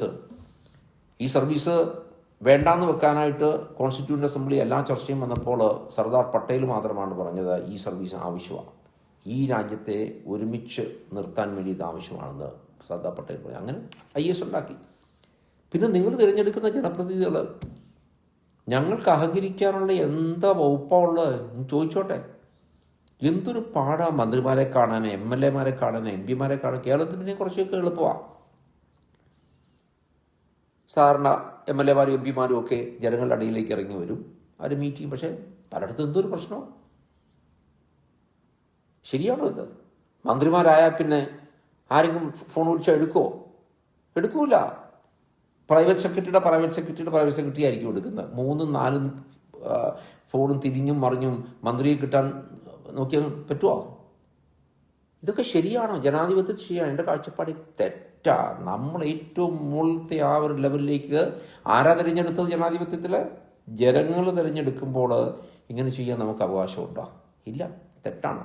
അത് നമുക്ക് പറയാൻ ധൈര്യം ഉണ്ടാകണം. മന്ത്രി ഞാൻ ഫോൺ പിടിച്ചു എന്തുകൊണ്ട് എടുത്തില്ല? ഞാൻ പറയട്ടെ, ഞാൻ കേന്ദ്രമന്ത്രിയായിരുന്നപ്പോൾ തന്നെ അന്നൊക്കെ 3-4 മണിക്കൂറായിരുന്നു ഏറ്റവും കൂടുതൽ ഉറങ്ങുന്നത്. കാരണം എല്ലാം യാത്രയായിരുന്നു. ലോകത്ത് മുഴുവൻ ഇങ്ങനെ യാത്ര ചെയ്ത് ടൂറിസം മന്ത്രിയുടെ പ്രധാനപ്പെട്ട പണി അതാ. എൻ്റെ ഫോൺ എടുക്കുന്നത് ഈ നമ്പർ തന്നെയാണ്, വേറെ ഒരു നമ്പറും എനിക്കില്ല, ഞാൻ തന്നെയാണ്. ആരൊക്കെ എന്നെ വിളിച്ചിട്ടുണ്ടോ ആ നമ്പറിലെല്ലാം തിരിച്ചു വിളിച്ചിട്ടുണ്ട്. ഒരൊറ്റ നമ്പർ പോലും തിരിച്ചു വിളിക്കാൻ കഴിഞ്ഞിട്ടില്ല. മെസ്സേജ് അയച്ചാലും നടപടി എടുക്കും, തിരിച്ചവരെ അറിയിക്കും. എല്ലാ കാര്യങ്ങളും എനിക്ക് ചെയ്യാൻ പറ്റുമെന്ന് എനിക്ക് ഞാൻ പറയുന്നില്ല. പറ്റുന്ന കാര്യങ്ങൾ ഞാൻ ശ്രമിക്കും. കാരണം ജനങ്ങൾ എന്നെ തിരഞ്ഞെടുത്തിരിക്കുന്നത് അതിനു വേണ്ടിയാണല്ലോ. ഇത് അഹങ്കാരമൊന്നുമല്ല. ഇത് ചെയ്യാൻ പറ്റുമോ? ഞാൻ മന്ത്രിയായിരിക്കുമ്പോൾ ഞാൻ ഒരു മീറ്റിംഗ് 5 മീറ്റിംഗ് കാണും. ചിലപ്പോൾ ഒരു മീറ്റിംഗ് കഴിഞ്ഞാൽ ഒരു 5 മിനിറ്റ് ബ്രേക്ക് എടുക്കുക. എന്തിനാണ്? ആൾക്കാർ വിളിച്ച ആൾക്കാരെയൊക്കെ തിരിച്ചു വിളിക്കാൻ വേണ്ടി. എന്ത് വലിയ പാടുണ്ടോ? എന്തിനാ ഈ പ്രൈവറ്റ് സെക്രട്ടറിയിലും PA-യിലും ഒക്കെ MP-മാരും MLA-മാരും മന്ത്രിമാരും ഒക്കെ ഫോൺ കൊടുക്കേണ്ട വല്ല ആവശ്യമുണ്ടോ? ഇതൊന്നും ആവശ്യമില്ല. വേണമെന്ന് വെച്ചാൽ ഇതൊക്കെ നടക്കുമെന്ന് ഞാൻ പറയുക. വേണമെന്ന് വെച്ചാൽ. അതുകൊണ്ട് നമ്മളിതൊക്കെ ഡിമാൻഡ് ചെയ്യും ജനാധിപത്യം. അല്ല പോയി വോട്ട് ചെയ്യുക മാത്രമല്ല, മന്ത്രിയോടും ജനപ്രതിനിധികളൊക്കെ ചോദിക്കാൻ ധൈര്യം ഉണ്ടാകണം. ബാക്കി പുസ്തകത്തിൽ ഞാൻ എഴുതിയിരിക്കുന്ന കാര്യങ്ങളെ പറ്റി ഒന്നും പറയുന്നില്ല. ഞാൻ നഗരത്തെ പറ്റി എഴുതിയിട്ടുണ്ട്, ഇന്ത്യയുടെ ഫോറിൻ പോളിസി ഉണ്ട്, വ്യവസായമുണ്ട്, ലേബറുണ്ട്. ഇപ്പോൾ പുതിയ ഈ ലേബർ നിയമം വന്നപ്പോൾ ഇവർ പറയുന്നത് എന്താ, ഞങ്ങളെല്ലാ അധികാരങ്ങളും എടുത്തു കളഞ്ഞു. തെറ്റാണ്. നമുക്ക് ഏതാണ്ട് 44 തൊഴിൽ നിയമങ്ങളുണ്ടായിരുന്നു. അതിനകത്ത് ഏതാണ്ട് 1144 ക്ലോസുകളുണ്ടായിരുന്നു. ഇൻഫാക്ട് കഴിഞ്ഞ ദിവസം പ്രധാനമന്ത്രി തമാശയായിട്ട് പറയുമായിരുന്നു, ഇന്ത്യയിൽ തൊഴിലാളികൾ ഉള്ളതിനേക്കാളും കൂടുതൽ നിയമങ്ങളാണ് തൊഴിൽ നിയമങ്ങൾ. എല്ലാം കൂടെ 4 നിയമമാക്കി കുറച്ചു. ഇവിടെ നമ്മുടെ ഓർഗനൈസ്ഡ് ആയിട്ടുള്ള മേഖലയിൽ പ്രവർത്തിക്കുന്ന എത്ര ജോലിക്കാരാണ് ഉള്ളത്? ആകെയുള്ള ജോലിക്കാരെ ഏതാണ്ട് 10% മാത്രമേ ഉള്ളൂ നമ്മുടെ ഓർഗനൈസ് സെക്ടറിൽ. ബാക്കി 90% അൺഓർഗനൈസ് സെക്ടർ, ഏതാണ്ട് 50 കോടി ആൾക്കാരെ. അവർക്കൊരു അവകാശമില്ലായിരുന്നല്ലോ. ഈ സർക്കാർ നിയമം കൊണ്ടുവന്നു. അവർക്കും അവകാശമുണ്ട്. അവർക്കും EPF എല്ലാ അവകാശമുണ്ട്, ചികിത്സയ്ക്കും എല്ലാ അവകാശമുണ്ട്. അവർക്ക് സോഷ്യൽ സെക്യൂരിറ്റി ഗ്യാരണ്ടി ചെയ്തിരിക്കുക ഈ പുതിയ ലേബർ നിയമം അനുസരിച്ച്. എല്ലാം പറയുന്നത് എന്താ, എല്ലാ അവകാശങ്ങളും എടുത്തു. ട്രേഡ് യൂണിയന് വരെ ലീഗലായിട്ട് ഒരു ലീഗാലിറ്റി കൊടുത്തു. നേരത്തെ ലീഗാലിറ്റി ഇല്ലായിരുന്നു, ഇപ്പോൾ ട്രേഡ് യൂണിയന് വരെ ലീഗാലിറ്റി കൊടുത്തു. ഇത്ര ദിവസം കൊണ്ട് ട്രിബ്യൂണൽ പ്രശ്നങ്ങൾ പരിഹരിക്കണമെന്ന് നമ്മൾ നിയമത്തിൽ കൊണ്ടുവന്നു. വലിയ വലിയ മാറ്റങ്ങൾ വരുത്തി. ലോകത്തിലെ ഏറ്റവും വളർന്നുകൊണ്ടിരുന്ന ഏറ്റവും മേജർ ഇക്കോണമീസ് ഇന്ത്യ ആയിരുന്നു. ഇപ്പം കോവിഡ് വന്നപ്പോൾ ലോകം മുഴുവൻ തകർന്നു പോയില്ലേ? അതുകൊണ്ട് ഇന്ത്യയിലെയും കണ്ടമാനം കുറഞ്ഞ് ഏതാണ്ട് 23% കുറഞ്ഞായിരുന്നു നമ്മുടെ വളർച്ച ഈ കോവിഡ് വന്ന് മൊത്തം ലോക്ക്ഡൗൺ ആയിട്ട്. ഇപ്പോൾ അത് തിരിച്ചു പിടിച്ചുകൊണ്ടിരിക്കുക. മിക്കവാറും തിരിച്ചു പിടിച്ച് എപ്പോഴത്തേക്ക് കോവിഡ് മാറും, ഇതെവിടെ എത്താൻ പോകുന്നു നമുക്ക് പറയാൻ പറ്റിയില്ല. അതുകൊണ്ട് എത്ര മാസം കഴിഞ്ഞ് എത്ര ദിവസം കഴിഞ്ഞ് നമ്മുടെ സാമ്പത്തിക മെച്ചമാകും, പഴയ നിലയിലേക്ക് വരും, ലോകത്തിലെ ഏറ്റവും വളർച്ചയുള്ള ഇക്കോണമിയായിട്ട് എന്ന് മാറുമെന്ന് നമുക്ക് പറയാൻ പറ്റിയില്ല. പക്ഷേ അടിസ്ഥാനപരമായ കാര്യങ്ങളെല്ലാം ഇവിടെ ചെയ്തിട്ടുണ്ട് പാവങ്ങൾക്ക് വേണ്ടി. ഞാൻ നേരത്തെ പറഞ്ഞല്ലോ, ടോയ്ലറ്റുകൾ, വൈദ്യുതി. ഇന്ത്യയിലെ എല്ലാ ഗ്രാമത്തിലും വൈദ്യുതി എത്തിച്ചു. എല്ലാ വീടുകളിലും പാവപ്പെട്ടവന് BPL കാർഡുള്ളവർ ഫ്രീ ആയിട്ട് ഇലക്ട്രിസിറ്റി കണക്ഷൻ കൊടുക്കുന്നു. ഇലക്ട്രിസിറ്റി ഫ്രീ അല്ല കേട്ടോ, ഇലക്ട്രിസിറ്റി കണക്ഷൻ കൊടുക്കുന്നു. ആരോഗ്യ മേഖലയിൽ പാവപ്പെട്ടവർക്ക് 5 ലക്ഷം രൂപ വരെ ഫ്രീ ആയിട്ട് സർക്കാർ ആയുഷ്മാൻ ഭാരത് സഹായം കൊടുക്കുന്നു. ഇൻഷുറൻസ് വെറും 12 രൂപ ഒരാൾ ഒരു വർഷത്തേക്ക് കൊടുത്താൽ ആക്സിഡൻ്റായിട്ട് മരിച്ചാൽ 2 ലക്ഷം രൂപ കിട്ടുന്നു. ലൈഫ് ഇൻഷുറൻസ് വെറും 330 രൂപ കൊടുത്താൽ ഒരു വർഷത്തേക്ക് 2 ലക്ഷം രൂപയുടെ ഇൻഷുറൻസ് കിട്ടുന്നു. ഞാൻ ബാക്കി എന്തൊക്കെയാണ് പറയട്ടെ, മണിക്കൂറുകൾ പറഞ്ഞാലും തീരൂല. ഇതൊക്കെ എൻ്റെ പാർലമെൻറ്റ് പ്രസംഗത്തിൽ ഞാൻ പറഞ്ഞിട്ടുള്ളതാണ്. ഈ കണക്കുകളൊക്കെ ആർക്കെങ്കിലും ഞാൻ പാർലമെൻറ്റിൽ ചലഞ്ച് ചെയ്തിട്ടുണ്ട്. മൻമോഹൻ സിംഗും AK ആൻ്റണിയും ചിദംബരം എല്ലാം ഇരിക്കും, ഞാൻ ചലഞ്ച് ചെയ്തു, ഇതൊക്കെയാണ് കണക്കുകൾ, നിങ്ങൾക്ക് എവിടെയെങ്കിലും ഇതിനെപ്പറ്റി കുറ്റം പറയാൻ പറ്റുമോ? ഇപ്പോൾ പലരും സന്തോഷിക്കുന്നുണ്ടല്ലോ, ഇന്ത്യ തകർന്നു പോയി. സന്തോഷമാണ് രാഷ്ട്രീയ പാർട്ടിക്കാർക്ക്. നമ്മുടെ ഭാരതമല്ലേ ഏറ്റവും പ്രധാനപ്പെട്ട കാര്യം. ലോകം മുഴുവൻ തകർന്നു പോയി. കോവിഡ് കേസുകൾ കണ്ടമാനം കൂടുന്നു. അമേരിക്കകളെക്കാൾ കൂടി. അമേരിക്കയുടെ ജനസംഖ്യ എത്രയാണ്, ഇന്ത്യയുടെ ജനസംഖ്യ എത്രയാണ്? പക്ഷേ മരിക്കുന്ന ആൾക്കാരുടെ കണക്കെടുത്തേ, ലോകത്തിൽ ഏറ്റവും കുറച്ച് ആൾക്കാർ, പെർസെൻറ്റേജ് ആൾക്കാർ മരിക്കുന്നത് ഇന്ത്യയിലാണ്. ഏറ്റവും കൂടുതൽ ആൾക്കാർ ഈ കോവിഡ് വന്ന് റിക്കവർ ചെയ്യുന്നത് ഇന്ത്യയിലാണ്. ആ കണക്കങ്ങോട്ട് നോക്ക്. നമ്മൾ അടച്ചുപൂട്ടിയത് ശരിയായില്ല. യൂറോപ്പിലൊക്കെ ആയിരക്കണക്കിന് ആൾക്കാർ ഡെയിലി മരിച്ചുകൊണ്ടിരുന്ന സമയത്ത് നമ്മൾ കുറച്ച് കേസുകൾ മാത്രം ഉണ്ടായിരുന്നാൽ അടച്ചുപൂട്ടി. എന്തുകൊണ്ടാണ്? ഇന്ത്യയിലേക്ക് ഇത് വരരുത്, ഇത് വ്യാപിക്കരുത്. എന്തുകൊണ്ടാണ്? അതുകൊണ്ട് ധാരാളം ആൾക്കാർ മരിച്ചില്ല. ആ കണക്ക് നോക്കണം. ധാരാളം പഠനങ്ങൾ ഇതിനെപ്പറ്റി നടത്തിയിട്ടുണ്ട്, റിസർച്ച് നടത്തിയിട്ടുണ്ട്. ധാരാളം ആൾക്കാർ, അതുകൊണ്ട് എത്രയോ ലക്ഷം ആൾക്കാർ മരിച്ചില്ല നമ്മളത് ലോക്ക്ഡൗൺ നടത്തിയുണ്ട്. അതുകൊണ്ട് നമ്മൾ തീരുമാനിച്ചു, നമ്മളിതെല്ലാം പഠിച്ചുകൊണ്ടിരിക്കുക. ഇതൊക്കെ പ്രധാനമന്ത്രി എന്നൊന്നും ദൈവമല്ല, ഞങ്ങളെല്ലാവരും മന്ത്രിസഭയിലെ മന്ത്രിമാരെല്ലാം പഠിച്ചുകൊണ്ടിരിക്കുക. കാരണം ഈ കോവിഡിനെ പറ്റി ആർക്കും അറിയത്തില്ല. അതുകൊണ്ട് ഇങ്ങനെയാവും. അതുകൊണ്ട് 3 മാസം ലോക്ക്ഡൗൺ കഴിയുമ്പോൾ തീരുമാനിച്ചു, നമുക്ക് ഇനി വ്യവസായങ്ങളൊക്കെ തുറന്നേ പറ്റുള്ളൂ. കാരണം മനുഷ്യനല്ലെങ്കിൽ പട്ടിണി കിടക്കും. കുട്ടികൾക്ക് സ്കൂളിൽ പോകണ്ടേ, പഠിക്കണ്ടേ, കാശ് വേണ്ടേ? അതുകൊണ്ട് തുറന്നു. പക്ഷേ ഇവിടെ കാണേണ്ടത്, ഇന്ത്യയിൽ കേന്ദ്ര ഗവൺമെൻറ് മാത്രമല്ല, എല്ലാ സംസ്ഥാന ഗവൺമെൻറ്റുകളെയും കൺസൾട്ട് ചെയ്ത് എല്ലാവരെയും ഇതിൻ്റെ ഭാഗമാക്കി എല്ലാവരും കൂടി ഒരുമിച്ച് പ്രവർത്തിച്ചുകൊണ്ടാണ് നമ്മുടെ കാര്യങ്ങൾ നടക്കുന്നത്. കേരളത്തിൽ നല്ല ഭംഗിയായിട്ട് പ്രവർത്തിക്കുന്നുണ്ട്. ഇപ്പം നമ്പറുകൾ കൂടിയെങ്കിൽ തന്നെയും സർക്കാർ ഇതിനു വേണ്ടി നല്ല നടപടി എടുക്കുന്നുണ്ട്. നല്ല ആരോഗ്യ വകുപ്പ് മന്ത്രിയുണ്ട്. ഇല്ല നമുക്ക് പറയാൻ പറ്റുമോ? അപ്പം ഞങ്ങളിതിനകത്തൊന്നും രാഷ്ട്രീയം നോക്കാറില്ല. എന്ത് സഹായം വേണമെങ്കിലും ചെയ്തു കൊടുക്കുക, അവരുടെ കൂടെ പ്രവർത്തിക്കുക. നിങ്ങൾ വേറെ പാർട്ടിയാണ്, അങ്ങനെയല്ല. നല്ല കാര്യം നടന്നാൽ നല്ല കാര്യമെന്ന് പറയാനുള്ള ധൈര്യം ഉണ്ടാവണം. അതിന് പറയുമ്പോൾ ചിലപ്പോൾ നമ്മളെ തെറി പറയും. ഞാൻ തന്നെ രാത്രി അമേരിക്കൻ ഇലക്ഷൻ്റെ റിസൾട്ട് കണ്ടുകൊണ്ടിരിക്കുക. അതിനകത്ത് ഇരിക്കുക കാണാനായിട്ട്. കാരണം ലോകത്തിലെ ഏറ്റവും സാമ്പത്തിക ശക്തിയുള്ള രാജ്യമല്ലേ. ബൈഡനും കമല ഹാരിസും ജയിച്ചപ്പോൾ ഞാൻ കൺഗ്രാജുലേഷൻസ് അയച്ചു. എത്ര പേരെ എന്നെ തെറി പറയുന്നറിയോ? എത്ര പേരതെറിയുന്നറിയാം? രാഷ്ട്രീയം, ഇൻ്റർനാഷണൽ പോളിറ്റിക്സ് എന്താണെന്ന് പലർക്കും അറിഞ്ഞുകൂടാ. അവർ പറയുന്ന മോദിയുടെ സുഹൃത്ത് തോറ്റുപോയില്ലേ, എന്തൊരു കൈയടിയാ. മോദി അമേരിക്ക ട്രംപ് ഭരിച്ചാലും ബൈഡൻ ഭരിച്ചാലും ട്രംപിനെ അവിടെ ഉണ്ടായിരുന്ന അതിനേക്കാൾ നല്ല ബന്ധം ബൈഡനുമായിട്ടുണ്ടാകും. ഇതാണ് പോളിറ്റിക്സ്. മോദി അത് ചെയ്തിട്ടില്ലേ? മോദിക്ക് ഏറ്റവും നല്ല നല്ല ഇൻ്റർനാഷണൽ ബന്ധമുള്ള ഏത് രാജ്യങ്ങളുമായിട്ടാണ്? സൗദി അറേബ്യ മുസ്ലിം രാജ്യമല്ലേ? ചിലർ പറയാലോ BJP സർക്കാർ എങ്ങനെ സൗദി അറേബ്യ മുസ്ലിം രാജ്യമായിട്ട് ബന്ധമുണ്ടാവും? അവിടുത്തെ ഏറ്റവും വലിയ അവാർഡ് കിട്ടിയത് ആർക്കാ? മോദിക്ക്. സൗദി അറേബ്യയുടെ UAE ഏറ്റവും വലിയ അവാർഡ് കിട്ടിയത് ആണോ അല്ലയോ?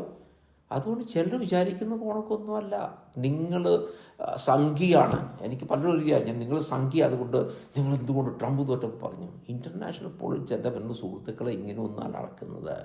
you have to function with the realities, ground realities. If Biden wins, we will work with Biden. We will work with Biden better than what we work with Trump. We will. ഇതൊക്കെയാണ് international politics. നമ്മൾ ഇതൊക്കെ ഒരു dynamic വേൾഡിൽ താമസിക്കുമ്പോൾ ചുമ്മാതെ judge ചെയ്യരുത്, വെറുതെ judge ചെയ്യരുത്. എനിക്കെല്ലാം അറിയാം. നമ്മുടെ പ്രശ്നം എന്താണെന്നറിയാം, പ്രത്യേകിച്ച് മലയാളിക്ക്. എല്ലാ ദിവസവും പ്രൈം മിനിസ്റ്ററെ ഉപദേശിക്കാനും മുഖ്യമന്ത്രിയെ ഉപദേശിക്കാനും നമ്മളെല്ലാം ഇങ്ങനെ തയ്യാറായിരിക്കുക. സ്വന്തം പണി ചെയ്യൂല. ചുമട്ടുപണിക്കാരനാണെങ്കിൽ ആ പണി ചെയ്യല. നമ്മൾ നോക്കുകൂലി മേടിക്കും. സ്വന്തം പറമ്പ് കിടപ്പുണ്ടെങ്കിൽ അവിടുത്തെ രണ്ട് വാഴ നടാൻ നമ്മൾ ശ്രമിക്കുകയില്ല. എങ്ങനെ കൃഷിമന്ത്രിയെ ഉപദേശിക്കും? നമുക്ക് മാറ്റങ്ങൾ വരുത്തണ്ടേ? നമുക്ക് വ്യത്യസ്തമായി ചിന്തിക്കണ്ടേ? അല്ല നിങ്ങൾ സംഖ്യയാണ്, നിങ്ങൾ മറ്റേതാണ്, മറിച്ചാണ്. വ്യത്യസ്തമായി എൻ്റെ പുള്ളി സുഹൃത്തുക്കളെ വ്യത്യസ്തമായി ചിന്തിക്കണം. പിന്നെ ഈ തെറി പറയുന്നതിൽ കൂടുതൽ ചിലർക്ക് ഒരു പ്രത്യേക വിഭാഗത്തിൽപ്പെട്ട ആൾക്കാരും അദ്ദേഹം ഇന്ന പാർട്ടിയാണെങ്കിൽ തെറി പറഞ്ഞല്ലേ പറ്റുള്ളൂ, അല്ലേ? പറ്റുള്ളൂ. ഇപ്പം തന്നെ ഞാൻ BJP ചേർന്നുകൊണ്ട് എന്തോ ഒരു പൂരത്തെറിയാണ്. നിങ്ങൾ അരിവാൾ ചുറ്റികയിൽ തിരഞ്ഞെടുക്കപ്പെട്ട ആൾ. ഞാൻ അരിവാൾ ചുറ്റികയിലൊന്നും തിരഞ്ഞെടുക്കപ്പെട്ട ആളല്ല. ഞാൻ സ്വതന്ത്ര MLA ആയിരുന്നു കാഞ്ഞിരപ്പള്ളി. IAS രാജിവെച്ച് 32ാമത്തെ ദിവസം MLA ആയി.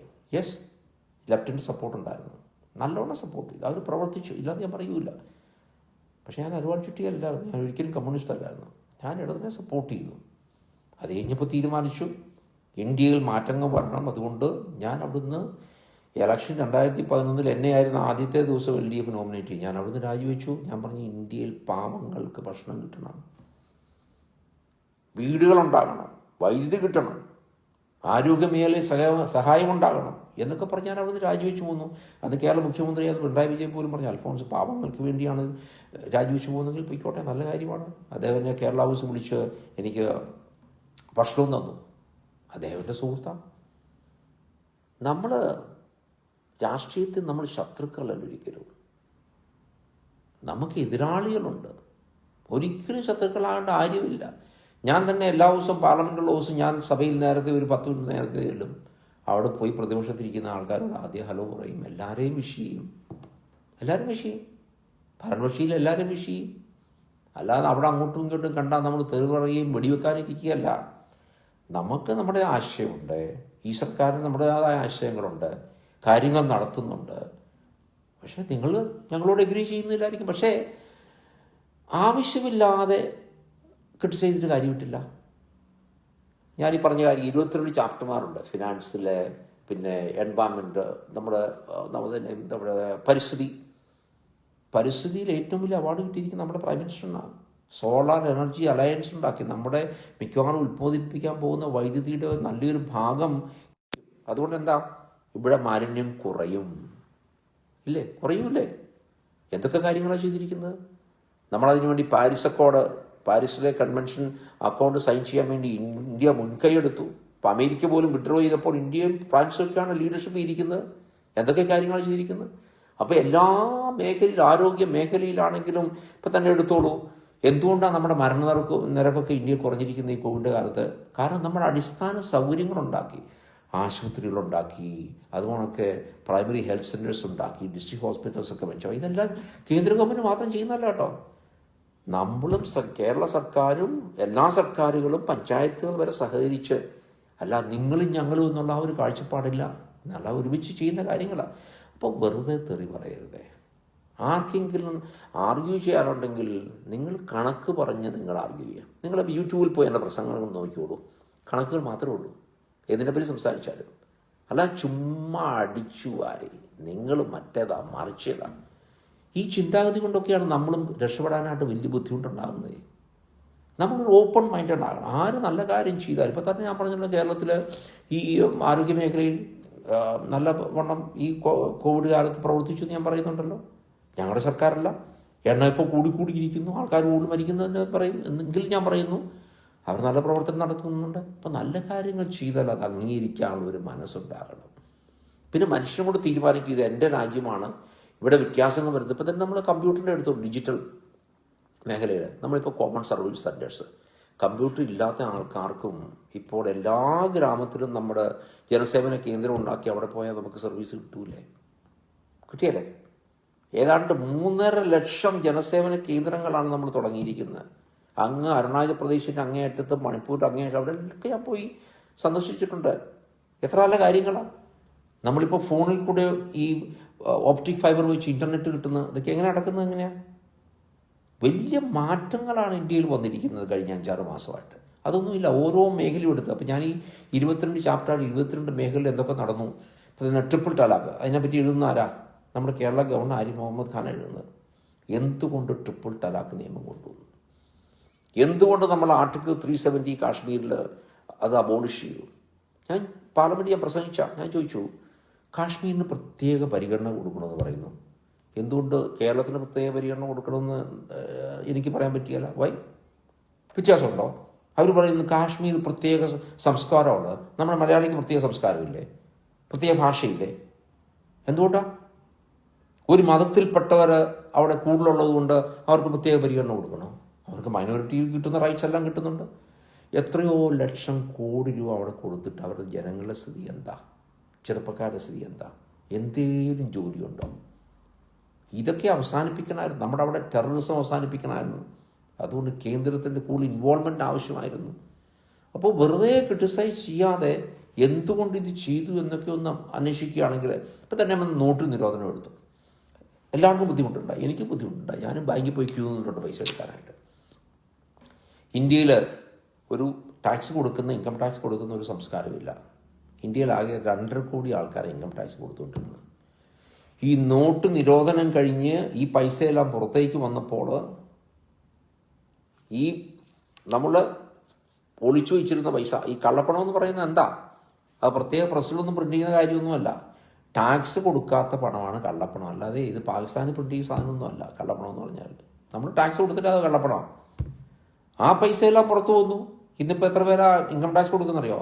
6 കോടി 7 കോടിയോളം ആൾക്ക് ഇൻകം ടാക്സ് കൊടുക്കുന്നു എന്ന് പറഞ്ഞാൽ 2.5 കോടിയിൽ നിന്ന് 6.5 കോടിയായി. എന്തുകൊണ്ടാണ്? ഈ പൈസ പുറത്തു വന്നുകൊണ്ടാണ്. അപ്പോൾ ഇതൊക്കെ ഒന്ന് ശ്രദ്ധിക്കാനും ഒക്കെ നമുക്കൊന്ന് പറ്റൂലേ? ഒന്ന് ചിന്തിച്ചുകൂടെ? ഓക്കെ, നമുക്കെന്നാൽ ഒന്ന് ചർച്ച ചെയ്യാം. വെറുതെ കയറി ഇങ്ങനെ വെടിവെക്കാതെ നമുക്കൊന്ന് ചർച്ച ചെയ്തുകൂടെ? ചർച്ച ചെയ്യണമല്ലോ. ഇതൊക്കെയാണ് പറയുന്നത്. നമ്മൾ വലിയ ബുദ്ധിയുള്ള ആൾക്കാരാണെന്നൊക്കെ നമുക്കൊരു വലിയൊരു ചിന്തയുണ്ട് മലയാളിക്ക്, അഹങ്കാരമാണ്. പക്ഷേ ഒരു ചർച്ചയിൽ പങ്കെടുത്ത് അതിനകത്ത് കണക്കുകൾ പറഞ്ഞ് നമ്മുടെ ലോജിക്കലായിട്ട് കാര്യങ്ങൾ പറയുന്ന നമുക്കതിന് തയ്യാറല്ല. നമ്മൾ ടെലിവിഷൻ ചർച്ച എടുത്തോളൂ. ഞാൻ ടെലിവിഷൻ കാണാറേ ഇല്ല. എന്തുകൊണ്ടാണ്? ചർച്ചകൾ മിക്കവാറും ചപ്പ. ഞാനും പങ്കെടുക്കാറുണ്ട്, നാളെ ഞാനുണ്ട്, ടെലിവിഷനുണ്ട് കേട്ടോ. മിക്കവാറും ചപ്പ് വിഷയങ്ങളാണ്. നമ്മൾ ചർച്ച ചെയ്യേണ്ട വിഷയമാണ് ചർച്ച ചെയ്യൂല. അങ്ങോട്ടും ഇങ്ങോട്ടും തെരുവ്, നിങ്ങളതല്ലേ മറ്റേതല്ലേ ഇല്ല, ശരിയല്ല. ഞാൻ ഒരു ചാനൽ ചർച്ചയിൽ പങ്കെടുക്കാൻ പോവുകയാണെങ്കിൽ ഞാൻ നേരത്തെ ചോദിക്കും ആരൊക്കെയാണ് അത് പങ്കെടുക്കുന്നത്. വിവരമുള്ള ആൾക്കാരുണ്ടെങ്കിൽ ഞാൻ പോവുള്ളൂ. കാരണം നമുക്കിതൊന്നും നിർബന്ധമൊന്നുമില്ല. നമുക്ക് ഇതിൻ്റെ ടി വിയിൽ വന്ന് കാണണം നിർബന്ധമൊന്നുമില്ല. Sorry no. പിന്നെ നമ്മളൊക്കെ ചെയ്യുന്ന കാര്യങ്ങളെ നമ്മൾ സത്യമെന്ന് പറയും വിശ്വസിക്കുന്ന കാര്യങ്ങൾ നമ്മൾ ചെയ്യുക. Bring truth back into the central stage. Truth, honesty, ഇതൊക്കെ നമ്മുടെ ചിന്താഗതിയുടെ ഭാഗമാവണം. ഞാൻ BJP-കാരനായതുകൊണ്ടല്ലേ ഞാനന്ന് അവിടെ പോയി പ്രളയത്തിൽ കേരളത്തിൽ ഞാൻ കേന്ദ്രമന്ത്രിയായിരുന്നു. ഞാൻ 3 ആഴ്ച അവിടെ താമസിച്ചു, പ്രളയ ക്യാമ്പുകളിൽ താമസിച്ചു. എൻ്റെ PA ഒരു പൊട്ടത്തരം കാണിച്ചു. ഞാൻ കിടന്നുറങ്ങിയ സമയത്ത് എൻ്റെ പടം എടുത്തിട്ട് ഞാനല്ല ഈ സോഷ്യൽ മീഡിയയിലൊക്കെ പോസ്റ്റ് ചെയ്യുന്നത്. എൻ്റെ കൂടെ പ്രവർത്തിക്കുന്ന പി എമാരായിരുന്നു. പുള്ളി ഞാൻ കറങ്ങി ഉറങ്ങിക്കൊണ്ടിരുന്ന സമയത്ത് എടുത്ത് പോസ്റ്റ് ചെയ്ത കേന്ദ്രമന്ത്രി കണ്ണന്താനം ഉറങ്ങുന്നു എന്ന് പറഞ്ഞു. എന്തോ ഒരു കളിയാക്കാം. പക്ഷെ അതിൻ്റെ അപ്പുറം എന്താ? ഏതെങ്കിലും കേരളത്തിലെ മന്ത്രിയോ കേന്ദ്രമന്ത്രിയോ വേറെ ആരെങ്കിലും ഈ പ്രളയ ക്യാമ്പുകൾ വന്ന് ആൾക്കാരോട് 3 ആഴ്ച വന്ന് കടന്നിട്ടുണ്ടോ? ഇല്ല. കളിയാക്കാൻ പറ്റിയൊരു കാര്യം. Who CARES? You think eye care? ഞാൻ അടുത്ത ദിവസം എന്താ ചെയ്തെന്നറിയോ? വേറൊരു ക്യാമ്പിൽ പോയി കിടന്നു. അതിൻ്റെ അടുത്ത് നിന്ന് പോയി വേറൊരു ക്യാമ്പിൽ കിടന്നു. Do the right thing. Do stand for truth. എന്താണ് സത്യമെന്ന് നമ്മുടെ മനസ്സിൽ തോന്നുന്നു അതനുസരിച്ച് ചെയ്യുക. അല്ലാതെ ഈ ഫേസ്ബുക്കിൽ പോസ്റ്റ് ചെയ്തിട്ട് ലൈക്കും ഡിസ്ലൈക്കും നോക്കിയിട്ട് ഒന്നും ജീവിച്ചിട്ട് ഒരു കാര്യമില്ല എൻ്റെ സുഹൃത്തുക്കളെ. ഒന്നാമത് ഈ കുന്തത്തിലിരുന്ന ഒരു കാര്യമില്ല. ഞാൻ പോകുന്ന സ്കൂളിലും കോളേജിലൊക്കെ ചോദിക്കുക, നിങ്ങൾ ഫേസ്ബുക്കിലായിട്ട് എത്ര വർഷമാണ്? 3 വർഷമായി. എത്രയോ മണിക്കൂറുകളാണ് ഇന്ന് കുട്ടികൾ ഫേസ്ബുക്കിലും സോഷ്യൽ മീഡിയ 3, 4, 5 മണിക്കൂറാണ്. ഇതുകൊണ്ട് എന്താ ഗുണം ഉണ്ടാവുമെന്ന് ചോദിച്ചാൽ വട്ടപൂജ്യം, 0. അതുകൊണ്ടാണ് ഞാൻ ഫേസ്ബുക്കിലൊക്കെ പോസ്റ്റ് ചെയ്യും. അതിനപ്പുറത്ത് ഞാൻ നോക്കാറില്ല, എനിക്ക് സമയമില്ല. എന്തോ നല്ല കാര്യങ്ങൾ ഈ മനുഷ്യജീവിതത്തിൽ ചെയ്യാതിരിക്കുമ്പോൾ ഈ കുന്തത്തിൻ്റെ മുമ്പിൽ ഇരുന്നോണ്ട് തെറിയും പറഞ്ഞിട്ട് വല്ല കാര്യമുണ്ടോ? പ്ലീസ്, നിങ്ങളുടെ കുടുംബത്തിൽ കുട്ടികൾക്കൊന്നും പ്ലീസ് മൊബൈൽ ഫോൺ കൊടുക്കരുതേ. ഇതൊക്കെ ഇപ്പം നമ്മുടെ ഡിജിറ്റൽ ലേണിങ്ങിൻ്റെ ഭാഗമായിട്ടൊക്കെ ആവശ്യമായിരിക്കും. ആ പഠിത്തം കഴിഞ്ഞിട്ടൊക്കെ അങ്ങ് മാറ്റി വെച്ചോളൂ. നമ്മളൊക്കെ പഠിച്ചപ്പോൾ ഇത് വല്ലതും ഉണ്ടായിരുന്നോ? ഇല്ലല്ലോ. ഇപ്പോൾ ആവശ്യമാണ്. കാരണം ഇപ്പോൾ കോളേജും സ്കൂളും ഒക്കെ അടച്ചു പൂട്ടിയിട്ടിരിക്കുന്നതുകൊണ്ട് നമുക്ക് പഠിക്കണമെങ്കിൽ ഡിസ്റ്റൻസ് ലേണിംഗ് ഉണ്ട്. അതൊക്കെ ആവശ്യമാണ്. ഓൺലൈൻ ലേണിംഗ് ആവശ്യമാണ്. അല്ലാതെ പഠിക്കാൻ പറ്റില്ല. എത്രയോ ലക്ഷക്കണക്കിന് കുട്ടികൾക്ക് പഠിക്കാൻ പറ്റുന്നില്ല. കാരണം അവർക്ക് കമ്പ്യൂട്ടറും ഈ മൊബൈൽ സ്മാർട്ട് ഫോണും ഇല്ലാത്തതുകൊണ്ട്. അതിനൊക്കെ എന്തെങ്കിലും ചെയ്യുന്നുണ്ടോ? ഞങ്ങൾ ചെയ്യുന്നുണ്ട്. ഞങ്ങൾ ഡിസ്ട്രസ് മാനേജ്മെൻറ്റ് കളക്റ്റീവ് ഞങ്ങൾ ചെയ്യുന്നുണ്ട്. ഹോപ്പ് എന്ന പ്രസ്ഥാനം, അവരുമായിട്ട് ഞങ്ങൾ കൂടിയാണ് ഞങ്ങൾ ഈ മദേഴ്സ് മീൽ നടത്തുന്നത്. ഹോപ്പ് സൊസൈറ്റി ബാംഗ്ലൂരിൽ. അവരെന്തൊക്കെ ചെയ്യുമെന്ന് അറിയാമോ നിങ്ങൾക്ക്? എത്ര ആയിരക്കണക്കിന് ആൾക്കാർക്ക് നേപ്പാൾ മുതൽ ഉഗാണ്ട വരെ അങ്ങ് വീടുകളുണ്ടാക്കി കൊടുത്തിരിക്കുന്നു. അവർ ഇപ്പോൾ ഏതാണ്ട് 2-3 മില്യൺ ആൾക്കാർ, 30 ലക്ഷം ആൾക്കാർക്ക് ഭക്ഷണം കൊടുത്തുകൊണ്ടിരിക്കുക. മദേഴ്സ് മീൽ ഞങ്ങൾ അവരുടെ കൂടിയാണ് പ്രവർത്തിക്കുന്നത്. അവരുടെ ഈ ആശയം കൊണ്ടുവന്ന് അവരാണ്. നമുക്ക് ഇതൊക്കെ ചെയ്യണ്ടേ? ചെയ്തുകൂടെ? അപ്പോൾ വിശ്വസിക്കുക, ചിന്തിക്കുക ഒന്നാമതെ. അല്ല നമ്മൾ അവൻ പറയുന്നത്, എൻ്റെ സുഹൃത്ത് പറയുന്നു, പത്രത്തിൽ കണ്ടില്ലേ? പത്രത്തിൽ എന്നാ കണ്ടിട്ടാ? ഞാൻ വയനാട്ടിലെ ഒരു പട്ടാളക്കാരൻ മരിച്ചപ്പോൾ ഞാൻ മന്ത്രി ചെയ്യുന്നപ്പോൾ അവിടെ അടക്കിന് പോയി. ആരോ എൻ്റെ പടം എടുത്ത് മീഡിയയിലിട്ടു. അപ്പോൾ അടുത്ത ഇതെന്താ? കണ്ണന്താനം മരിച്ചെടുത്ത്, ജവാൻ മരിച്ചെടുത്ത് ഇതാ സെൽഫി എടുത്തിരിക്കുന്നു. നിങ്ങളതൊന്ന് ഫാക്ട് ചെക്ക് ചെയ്ത് നോക്കിയേ, അത് സെൽഫി ആയിരുന്നു.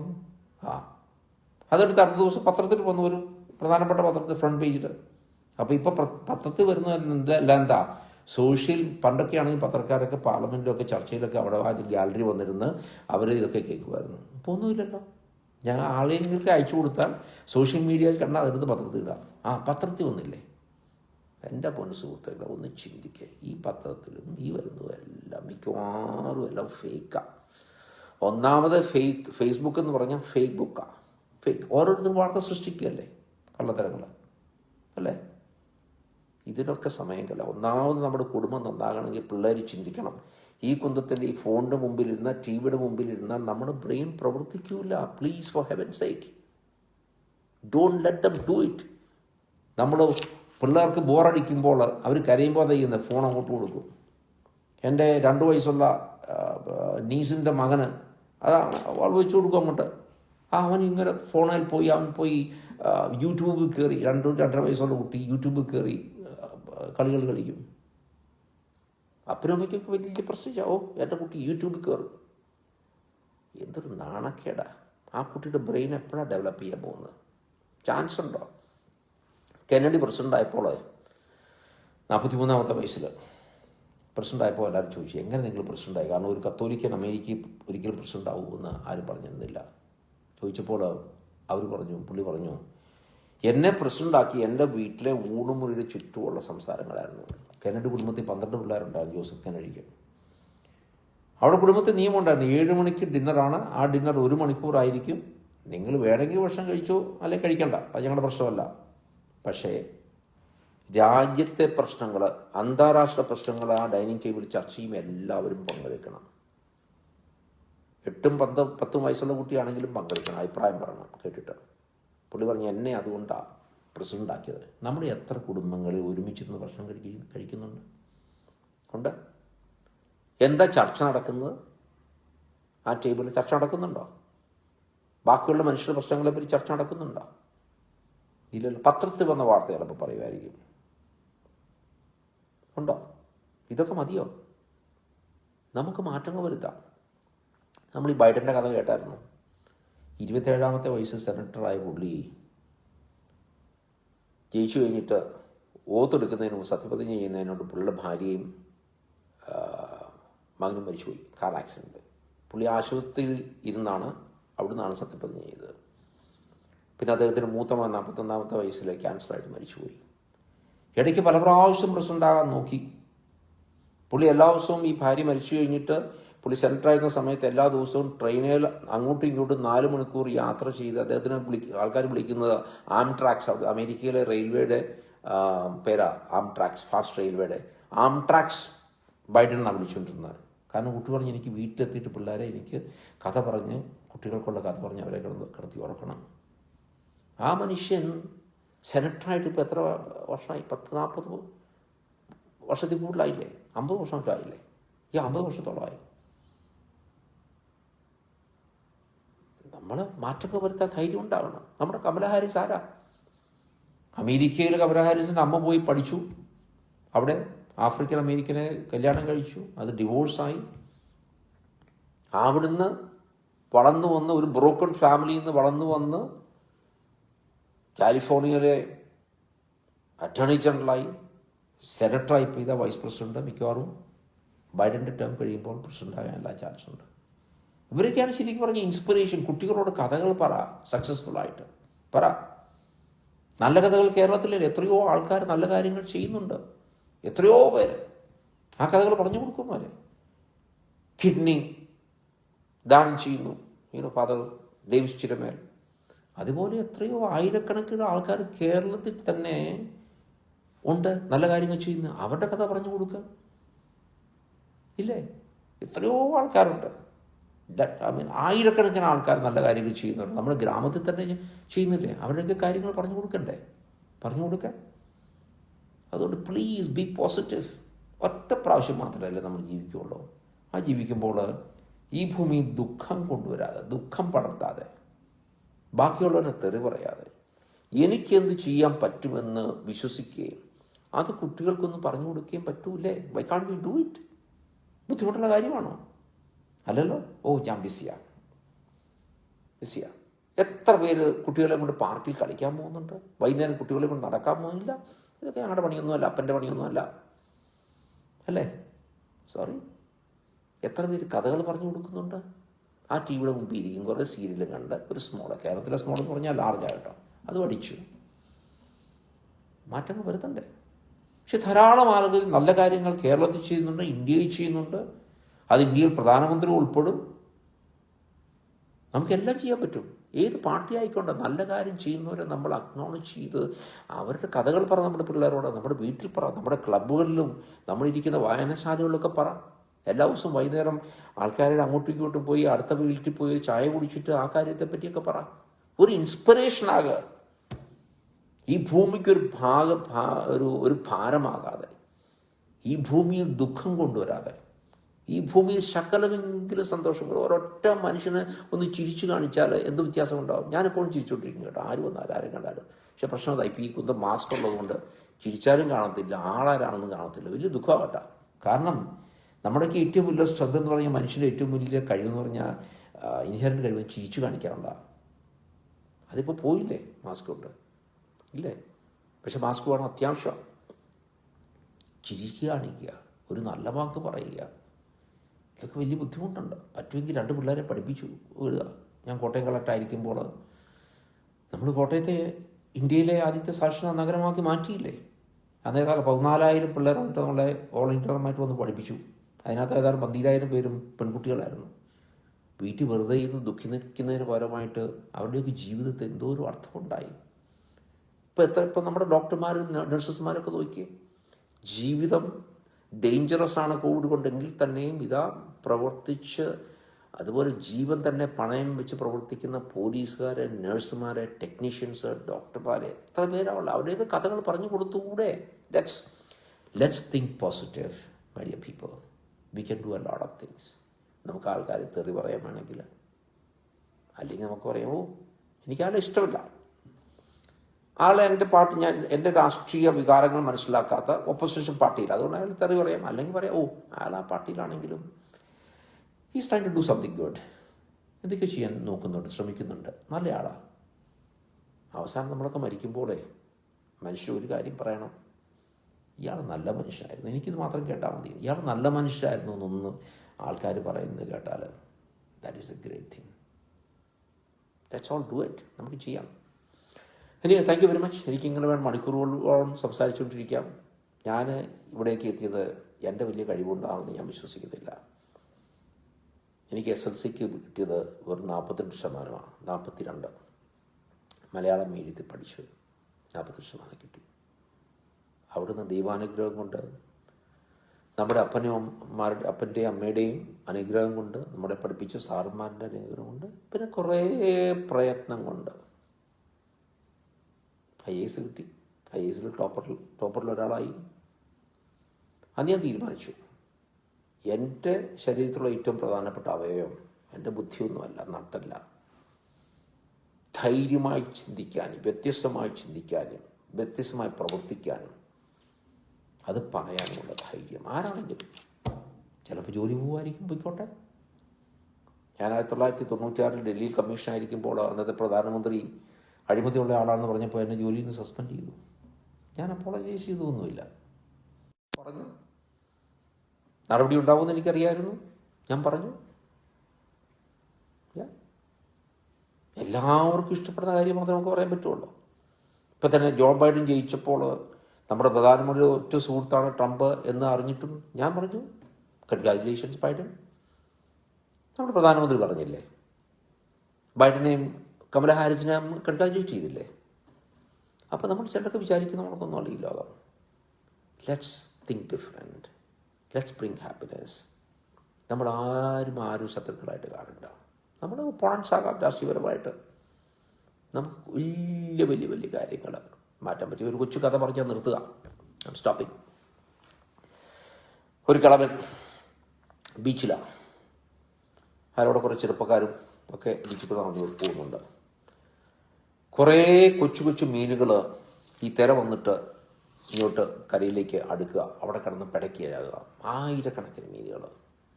ഈ കിളവൻ ഒരു മീനെ എടുക്കും, എന്നിട്ട് ആ വെള്ളത്തിലേക്ക് എറിയും. അത് കഴിഞ്ഞ് വേറൊരു മീനെ എടുക്കും, ഈ കടലിലേക്ക് എറിയും. അപ്പോൾ കണ്ടുവന്ന് ഈ ചെറുപ്പക്കാരെ ഇയാൾ വിളിച്ച് ഇയാൾക്ക് തലയ്ക്ക് വട്ട. അയാളോട് പോയി ചോദിക്കാൻ എന്താ അത്? എടോ കളവാ, അങ്ങനെയൊക്കെയാണല്ലോ നമ്മുടെ പിള്ളേരൊക്കെ ഇപ്പം വിളിക്കുന്നത്, നമ്മുടെ അപ്പന്മാരെ പോലും വിളിക്കുന്നത്. നിങ്ങൾക്ക് ആ തലയ്ക്ക് വട്ടാണ്. ഇവിടെ ഇതാ ലക്ഷക്കണക്കിന് മീൻ ഇതാ കിടന്ന് പടയ്ക്കുന്നു, അതെല്ലാം ചത്തുപോകാൻ പോവുക. നിങ്ങളിതാ ഒരു മീനെ എടുത്ത് നിങ്ങൾ ആ കടലിലേക്ക് എറിയുന്നു. അത് കഴിയുമ്പോൾ വേറൊരു മീനെ എടുത്ത് കടലിലേക്ക്. നിങ്ങൾക്ക് എത്ര മീനുകളെ രക്ഷിക്കാൻ പറ്റും? ഇതിനെല്ലാം രക്ഷിക്കാൻ നിങ്ങൾക്ക് പറ്റുമോ? ഇപ്പോൾ പ്രധാനമന്ത്രി ചോദ്യങ്ങൾ പോലെ കുറച്ച് ആൾക്കാർ പട്ടിണിയിലുള്ള കുറേ ആൾക്കാരുണ്ട്, നമ്മൾ സമ്മതിക്കുന്നു. നിങ്ങളാണ് ഉത്തരവാദി. അപ്പോൾ ഈ കിളവന് മറുപടി പറഞ്ഞില്ല. പുള്ളി പിള്ളേർ നോക്കി നിൽക്കുമ്പോൾ ഒരു മീനെ പൊക്കിയെടുത്തിട്ട് കടലിലേക്ക് എറിഞ്ഞ് അദ്ദേഹം പറഞ്ഞു, ഈ മീനിൻ്റെ ജീവിതത്തിൽ ഞാനൊരു വ്യത്യാസമുണ്ടാക്കി. I made a difference in the life of that fish. പ്രിയപ്പെട്ടവരെ, നമ്മൾ യേശു ക്രിസ്തുവും പ്രോഫറ്റും രാമനും കൃഷ്ണനും ഒന്നുമല്ല. നമ്മളൊക്കെ ചെറിയ മനുഷ്യരാണ്.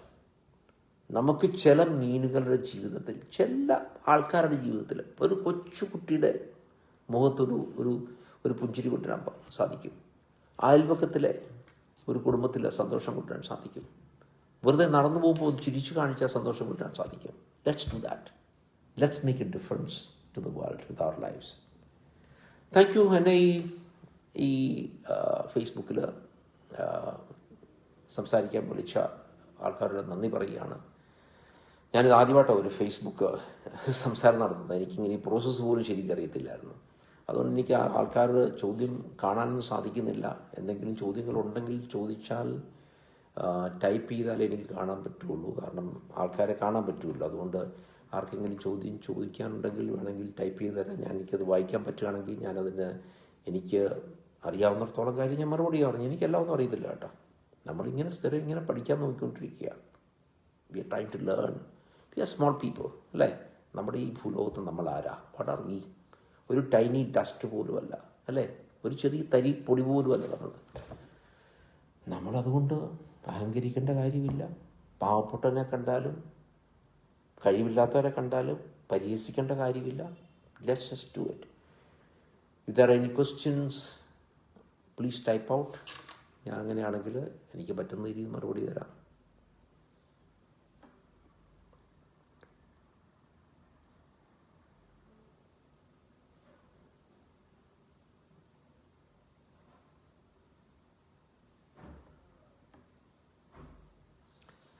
എനിക്കൊന്നും ചോദ്യങ്ങളൊന്നും ഇല്ലാന്ന് തോന്നുന്നു. അതുകൊണ്ട് താങ്ക് യു വെരി മച്ച്.